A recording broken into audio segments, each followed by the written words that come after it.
Hello friends, I am Raj MS from the Department of English, Pace College. Today I am going to give you something about Oru Manushyan. It's a short story. It is in the page number 30 in your textbook. It's a short story written by Vaikam Muhammad Bashir. Vaikam Muhammad Bashir. He is a famous story writer from Kerala. He has written so many short stories in Malayalam. This story was written a man, originally a man. It has been translated into English as Oru Manushyan, a man. Oru Manushyan by V. Abdullah. V. Abdullah has translated this Oru Manushyan into a man, or vice versa. This is the same story. And this story has been here in this syllabus. You have to read it for your examination and comprehension and understanding the language, the grammatical aspects, the words, meanings. All these things you have to go through this lesson, this prose. Let me give you a kind of summary, like a description, before going to the line by line prose from your textbook. Let me give you the characters first. Though the characters' names are not given in this story, the characters' purpose, the characters' profession is given here. But some characters' profession has not been given here. But the story is centered around a particular character, one character that you can call him as the narrator. The narrator of this story, Oru Manushyan. He is the man, he is the Manushyan. He is the only man. He is wandering in a big city. Maybe in any kind of city around you can find in India. This is a big city. The city name is also not given here. The person, the narrator who narrates this story from his first person's point of view, he explains his own story, like I wandered here and there, I had no money, I ate chapatis and meat curry, like this. The story runs like this. He tells about himself. The story revolves around him, the narrator. The narrator, he is residing in a big city far away from his home. It may be about 1,500 miles away. About 1,500 miles away. Miles. Remember, my dear friends, remember, my dear students, 1,500 miles away, around 1,500 miles away from his hometown. His hometown is also not given here in this story. Maybe his native place. Now he is here residing in this, living in this city, big city. This big city is situated in the valley of mountains. Do you know the meaning of the valley? Valley means ಕಣಿವೆ ಪ್ರದೇಶಗಳು. ಬೆಟ್ಟ, ಬೃಹದಾಕಾರದ ಬೆಟ್ಟ ಪ್ರದೇಶಗಳ ನಡುವಿನ ಜಾಗ, ಕಣಿವೆ ಪ್ರದೇಶ. This is called valley. In this valley, this city is situated. It's a big city. And the narrator gives some picturization. Narrator gives a particular description about this city. This city is situated in the valley of a mountain. He is living in this city, and he tells about the speciality of this city. The people of this city, some people are evil and some people are good. But the majority of people are evil people, because this big city is full of people like murderers, robbers, thieves, etc., dacoits, like those people. Because the people of this big city, they valued money. They gave importance to money only. Nothing else has been of importance for the people of this big city. He gives the reason for their lifestyle. this big city, this valley of mountain, this city is situated in the valley of mountain. In this city, generations back, people were soldiers in the royal army. People were soldiers in the royal army. After the democracy has been introduced in India, after independence, after the self-governance of each state, these soldiers, professional soldiers, the people of this big city were professional soldiers. Remember this point. People of this big city were professional soldiers, now turned as murderers, robbers and thieves, dacoits, like that. These people, their forefathers were soldiers, now they are the murderers, robbers, because they lost their profession of soldiers. Though they live in this big city, some people are living like thieves, murderers, robbers, and some other people, the narrator gives the explanation for some other people who transferred, who emigrated from this big city to the other cities of this country in search of the profession. Some more people traveled from this big city for their livelihood, for their bread and butter. They traveled to some other cities and started lending some money for interest. Lending some money for interest. So they earned their money there in other cities by traveling from these cities to other cities. And some other people who have traveled from this big city, emigrated from this big city to the other cities, they started to work as watchmen in big shopping malls, in big buildings. They became security people, security persons, watchmen in banks, big houses, big shops. That is the picturization of the big city, which is there in this story. This is the exposition. The story exposes towards the readers by picturing all these things. But before entering to this story, the narrator tells that this world is full of evil people and good people also. He tells that one philosophical statement he gives, that when he came with some experiences, when he met with some experiences of some tragic events in his life, he started to believe that there are good people also and there are bad people or evil people also. This is the four words given to this story before commencing the description of this city. For the justification, he narrates this story. He had a bad experience in his life. He tells that you, the readers, might have had so many bad experiences in a faraway city where you had no money, where you might not have some money in your pocket, and you don't know the local language of that big city, in which you are living far away from his homeland, far away from his home. What will you do if you don't know the native language? He is addressing to this to the readers, to us, like this. What if you experience a bad experience? You don't have money, you don't know where to go, where to wander, you don't know, you are wandering in that city, you don't have any purpose of wandering, you don't have money in your pocket, and you don't know the native language, that local language. Maybe that local language you don't know, his mother tongue may be of different state of this country. What happens? He addresses the readers like this.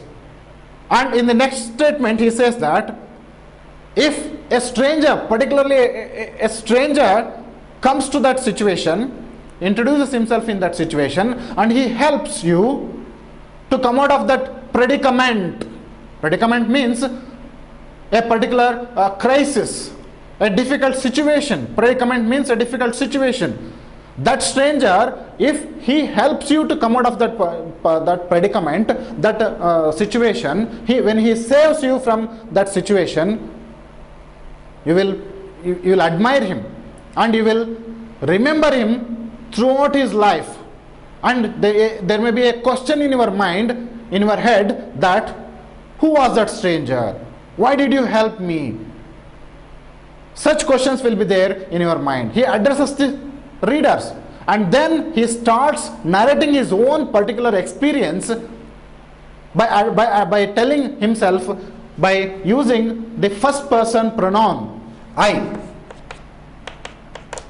First person pronoun I. Imagine that it is not in that situation, it is not you, it is me. Imagine. ಹೀಗೆ ಹೇಳ್ಬಿಟ್ಟು ಅವನು ಸ್ಟೋರಿನ ಶುರು ಮಾಡ್ತಾನೆ. He starts his story by giving description of this big city and the people and their qualities and their nature of that people. Those people, their nature is to kill anyone to get money. They are murderers. They don't believe in goodness. They don't believe in godly nature. So they can kill anyone to get money, to earn money, to rob money. That is the quality of these people. And then he forwards, he moves forward to give another description about himself, his profession. What is his profession? We, the readers, observe this narrator by getting the profession of this narrator. His name is not given. The narrator teaches English to laborers. Some laborers working in that city. Some laborers who were also, like the narrator, have come to this city to earn money. They are laborers. They are uneducated laborers. But he is educated man. He knows English only. He don't know the native language of this big city. Imagine this big city is in Kerala. Imagine. He may be from other faraway state. Maybe Bihar, maybe Orissa, maybe West Bengal, like this. What happens? He knows only English language. So to earn money, he has chosen a nice profession, unlike the murderers. Murderers are killing anybody to get money. Thieves are getting money by robbery, by dacoity. Now this narrator explains about himself that he had a good profession, nice profession, that he teaches English to laborers. Those laborers were always trying to write letters in post offices in this big city. They were trying to write letters to their family members, and they don't know the native language, because the postman knows the native language. These laborers don't know the native language, so they have to use English language to write addresses in English. To write addresses.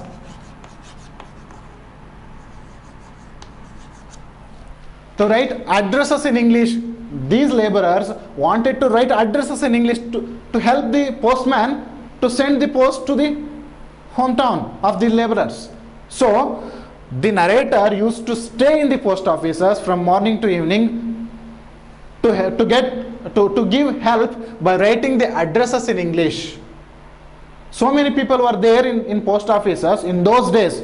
This story is of about 1960s or 1950, like that, after independence.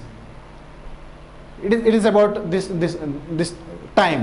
So he used to help them, and the people who were there in post offices, they used to charge 1 or 2 anna. ಆಣೆ, ಒಂದು ಆಣೆ, 2 ಆಣೆ ಅಂತ, ಇಲ್ಲಿ ರೂಪಾಯಿ ಅಲ್ಲ, ಆಣೆ. ಅವಾಗಿನ ಕಾಲದಲ್ಲಿ ಆಣೆಗಳು ಭಾಳ ಚಲಾವಣೆ, ಕರೆನ್ಸಿ ಇದ್ದಿದ್ದು.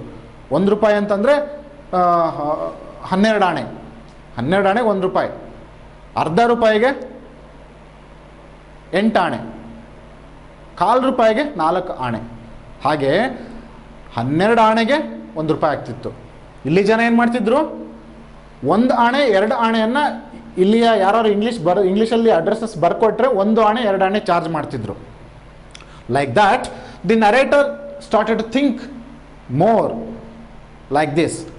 He started to teach these laborers by gathering them in a particular room or in a particular place to teach them English, how to write addresses in English, only writing addresses, that's it, only writing addresses. Writing addresses in English and giving help to those laborers and charging some money, because this is one purpose, one whole purpose will be served for the laborers.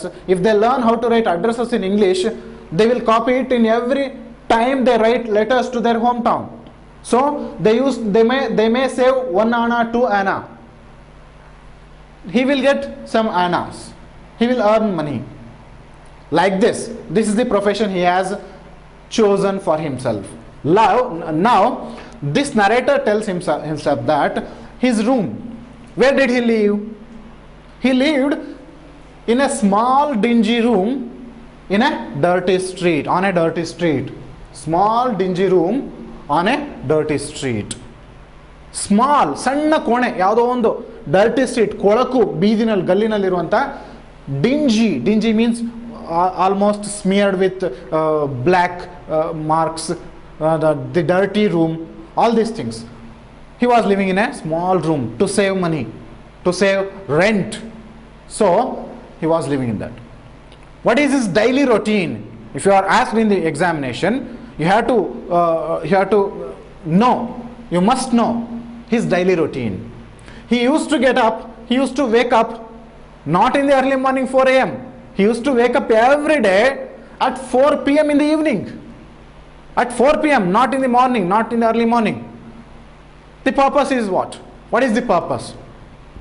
If he wakes up at 4 p.m. in the evening, 4 p.m. in the evening, if he wakes up at 4 p.m., he may save, he used to save the expense of his morning tea and eating noon meal. ಬೆಳಗಿನ ಉಪಹಾರ coffee, ಮಧ್ಯಾಹ್ನದ ಊಟದ ಖರ್ಚನ್ನು ಉಳಿಸಬೇಕಾಗಿತ್ತು. ಇಡೀ ದಿನ ಮಲ್ಕೊಂಡ್ಬಿಡ್ತಿದ್ದ, ಸಂಜೆ 4 ಗಂಟೆಗೆ ಎದ್ದು ಬೆಳಗಿಂದು ಮಧ್ಯಾಹ್ನದ್ದು ರಾತ್ರಿದು ಎಲ್ಲ ಸೇರಿಸಿ ಒಂದೇ ಊಟ ಮಾಡಿಬಿಡ್ತಿದ್ದ. He used to eat for the whole day after 4 p.m. That was his routine. You may understand what was the hardship of this person who used to live in a good manner, not like the bad manner of these people. He used to live by choosing a good profession, by saving some money. He used to save money of his morning tea, expenses of morning tea and eating noon meal. Noon, ಮಧ್ಯಾಹ್ನದ ಊಟವನ್ನು ಉಳಿಸೋದಕ್ಕೆ ಹಾಗೆ ಮಾಡ್ತಿದ್ದ. Daily routine ಹೀಗಾಗ್ತಿತ್ತು. The story starts now. He has explained about the people, he has explained about himself, his routine. Now, one day in his life. This story is about one day from morning to evening. This story is one day of his life. A predicament that he faced, a serious, difficult situation he faced in his life. This is the one day of his life, of this Oru Manusyan. As usual, he woke up at 4 p.m. in the evening. He did his daily chores, brushing, taking bath, all these things. He wear a coat, suit, he wear shoes, he wear shirt and blazer. Then he went away. He got out of his room to have his meal. Not of morning, not of afternoon. It is in between, 4 p.m. He entered into a crowded restaurant. He entered into a crowded restaurant in this big city where so many people were gathered there. So many, maybe rich, maybe poor, maybe ordinary people. They were sitting, crowded restaurant. He entered into that restaurant and he ordered as usual, as usual, he used to order chapatis and meat curry and have some tea. That is his daily routine. He ordered that and he ate chapatis and meat curry. Chapatis and meat curry he had, and had tea. After that, the bill came. The bill was 11 annas. 11 ಆಣೆ. 11 ಆಣೆ. 1 ರೂಪಾಯಿ 1 ಆಣೆ ಕಡಿಮೆ ಅಷ್ಟೇ. 12 ಆಣೆ 1 ರೂಪಾಯಿ. ಇಲ್ಲಿ 11 ಆಣೆ. 1 ರೂಪಾಯಿಗೆ 1 ಆಣೆ ಕಡಿಮೆ. 11 annas. The bill came 11. The 11 annas. As usual, he put his hands, he put his palms inside his coat pocket like this, searching for his wallet. In his wallet, in his coat pocket, in his wallet, he had 14 rupees before entering to this restaurant, crowded restaurant. Before entering to this restaurant, he had 14 rupees. It is his lifetime saving. Life ಇಡೀ ಜೀವಮಾನ ಪರ್ಯಂತ ಉಳಿಸ್ಕೊಂಡು ಬಂದಿದ್ದಂಥ savings ಇದೆ ಒಂದು. ಅದು ಕಳ್ಕೊಂಡ ಅಂದ್ರೆ ಮುಗೀತು, ಇಡೀ ಜೀವನಕ್ಕೆ ಅವನ ಹತ್ರ ಕೈಯಲ್ಲಿ ದುಡ್ಡಿಲ್ಲ, ಹಾಗಾಗ್ಬಿಡ್ತಾರೆ. He had 14 rupees in his wallet and he searched in his coat pocket to get the wallet, and he started to sweat profusely. He started to sweat profusely because this sweating was because he has lost 14 rupees. He has lost 14 rupees. Somebody has pickpocketed his money.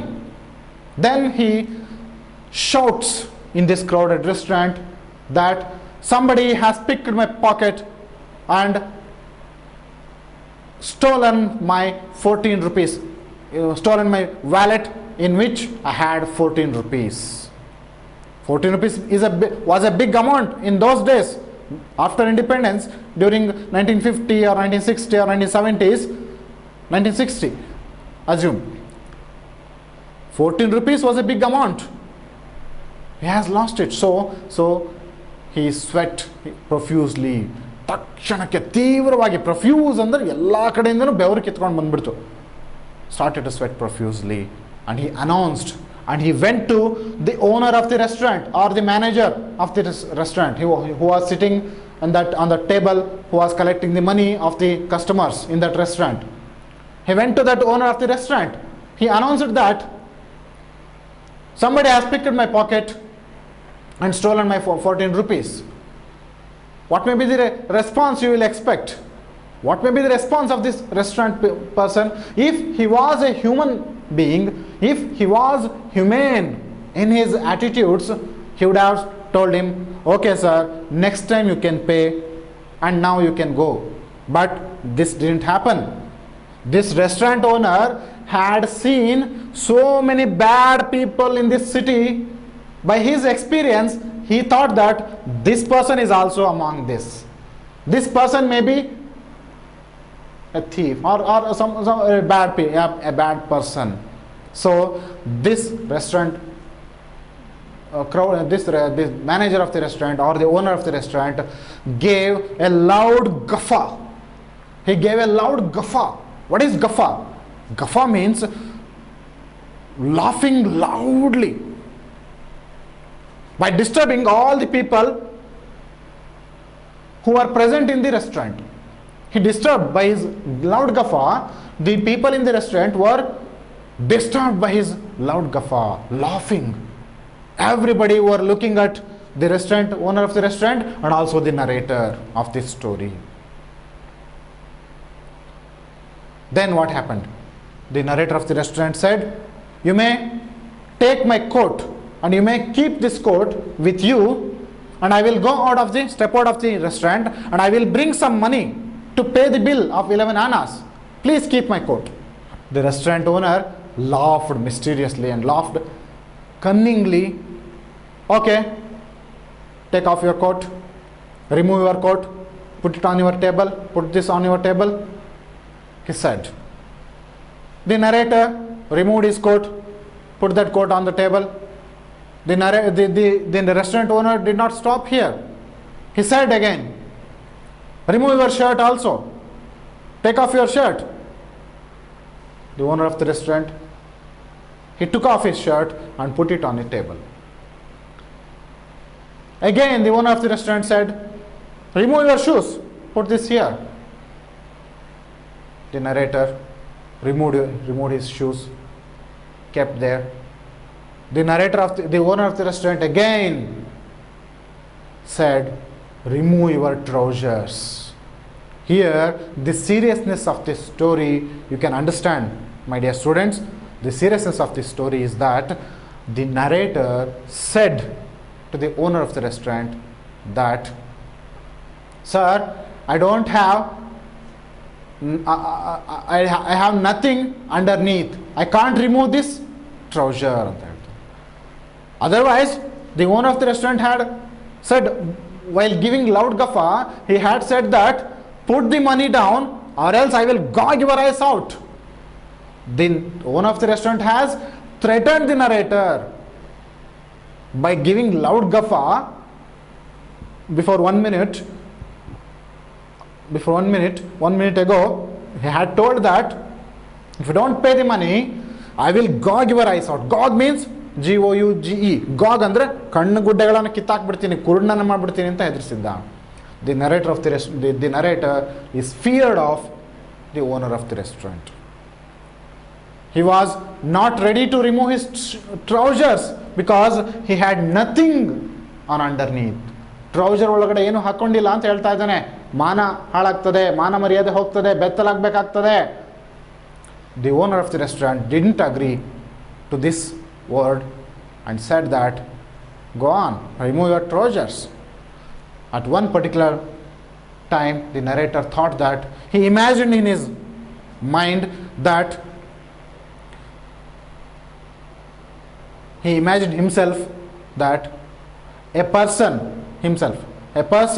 is standing in this crowd stark naked, paripurna bettalu, stark naked. He is standing in this crowd stark naked and without his eyes, bleeding his eyes. He imagined himself. He thought about God. Oh God, save me. Oh Creator of this world, save me. The narrator told that.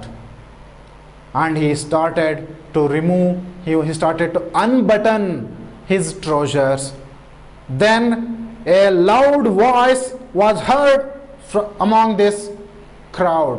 A loud voice came from a stranger, a strange man, a stranger in this crowd. The appearance of this strange man is given in this story. He wore a red turban, white trousers, and a handlebar mustache. Handlebar mustache andre handlebar, cycle handlebar mustache. He had a handlebar mustache. He had red turban and with white trousers and a coat. This is the appearance of this strange man. Nobody knows who is this person, this strange man. This strange man shouted, what is the bill? The restaurant owner said that it is 11 annas. 11 ane. He took some money and paid the owner of the restaurant and said the narrator, take your clothes, all your belongings, take your shoes, clothes, and come with me. The strange man took the narrator out of the restaurant. Till this help from a strange man, the people of this restaurant, the people around this restaurant, they were having a look of hungry wolves. They were behaving like hungry wolves. What happens next? Whether this person removes his trousers or not. All these people around this restaurant, they were present at the restaurant. They were not helping the narrator. They were just spectators and enjoying the situation with mocking, with the eyesights of hungry wolves. Hungry wolves. ಹಸಿದ ತೋಳಗಳ ತರ ನೋಡ್ತಾ ಇದ್ರು ಇಲ್ಲಿ ತನಕ. When this strange man entered into this scene and he saved this person and he took this this narrator, and both the stranger and the narrator came out of the restaurant. He was saved. The narrator, and he came out of this restaurant. He followed the strange man like a dumb man, like a muted man, like a mute man, like a mute man. He followed this. He followed this person. Both the stranger and the narrator went towards a forbidden, so towards a abandoned bridge. They went towards an abandoned bridge. They stayed there in that abandoned bridge, and the strange man said that, don't tell anyone. The strange man tells to narrator that, don't tell anyone that I helped you. Don't tell anyone about my appearance, about my information. Don't tell anyone about me. Don't give information about me. The narrator understood. Why understood? Why did he understand? He understood that there are so many people, they may be good or they may be bad or they may be robbers. Among them, he may be one of them. But the conversation did not end there. The stranger said that by taking about 5 to 6 wallets from his various pockets, the stranger's various pockets, he removed so many wallets and put it in front of the narrator. The narrator saw one among those wallets. The narrator identified that his wallet was there among these wallets that he removed from his various pockets. The readers come to know that this strange man who helped with his humanity was a thief. The owner of the restaurant and the people in this present in this restaurant were the civilized people, were the good people of this city. Didn't help the narrator. The good people of the city didn't help the narrator. The bad people, what the story tells, the evil people, the evil person helped the narrator. Before this incident, when the stranger and the narrator had come out of the restaurant, after wearing his coat, shoes and trousers, he had said this strange man that, what is your name? He said, I had no name. Then narrator told that, oh, Mercy. Mercy must be your name. The narrator had told the narrator once before, before 5 minutes, he had told him, your name must be Mercy. ಕರುಣೆಯೇ ನಿನ್ನ ಹೆಸರು ಆಗಿರಬೇಕು ಅಂತ ಹೇಳಿರ್ತಾನೆ. But now, what is the revelation at the end of the story? The suspense of the story is revealed at the end of the story. We may not call him by the name of Mercy, but he is the thief who had stolen so many wallets of these people around the restaurant. He had stolen his wallet. He had also stolen, but he had the humanity. He may not be a person with mercy. He is a person with humanity, with humane quality. This person, at the end of the story, this person tells the narrator that, go to your home, don't tell anyone that I helped you, and may God help you. This evil person, what the story describes about the thieves and robbers, this evil person, in his voice, we hear we listen that, we hear that, may God help you. He had got his 14 rupees back, wallet with 14 rupees back. May God help you. Then automatically the narrator tells this thief, tells this person, may God help you too. May God help you too. This is the revelation at the end of the story. He comes to know that these bad people can become good people. So God must also help. God must also help bad people. God must also take care of bad people, evil people. As this evil person has told that this good man must be saved by God. This evil man must also be saved by man. My dear friends, this story gives a multiple layers of the nature of human beings. What we call as good people, civilized, well-mannered people, they may be of no use. What we call robbers, murderers, thieves, they may come to our rescue. They may rescue us. So, my dear students, you must have the perspective about this society, that in this society there are evil people and also good people. You must get good things from bad people also, and good things from good people also. This is the summary of the story.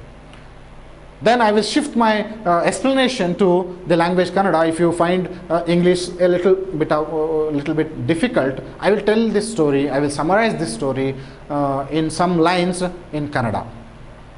ಗೆಳೆಯರೆ, ಇದು ಹೇಗೆ ಇದು ಕಥೆ ಅಂತಂದರೆ, ಈ ಕಥೆಯನ್ನು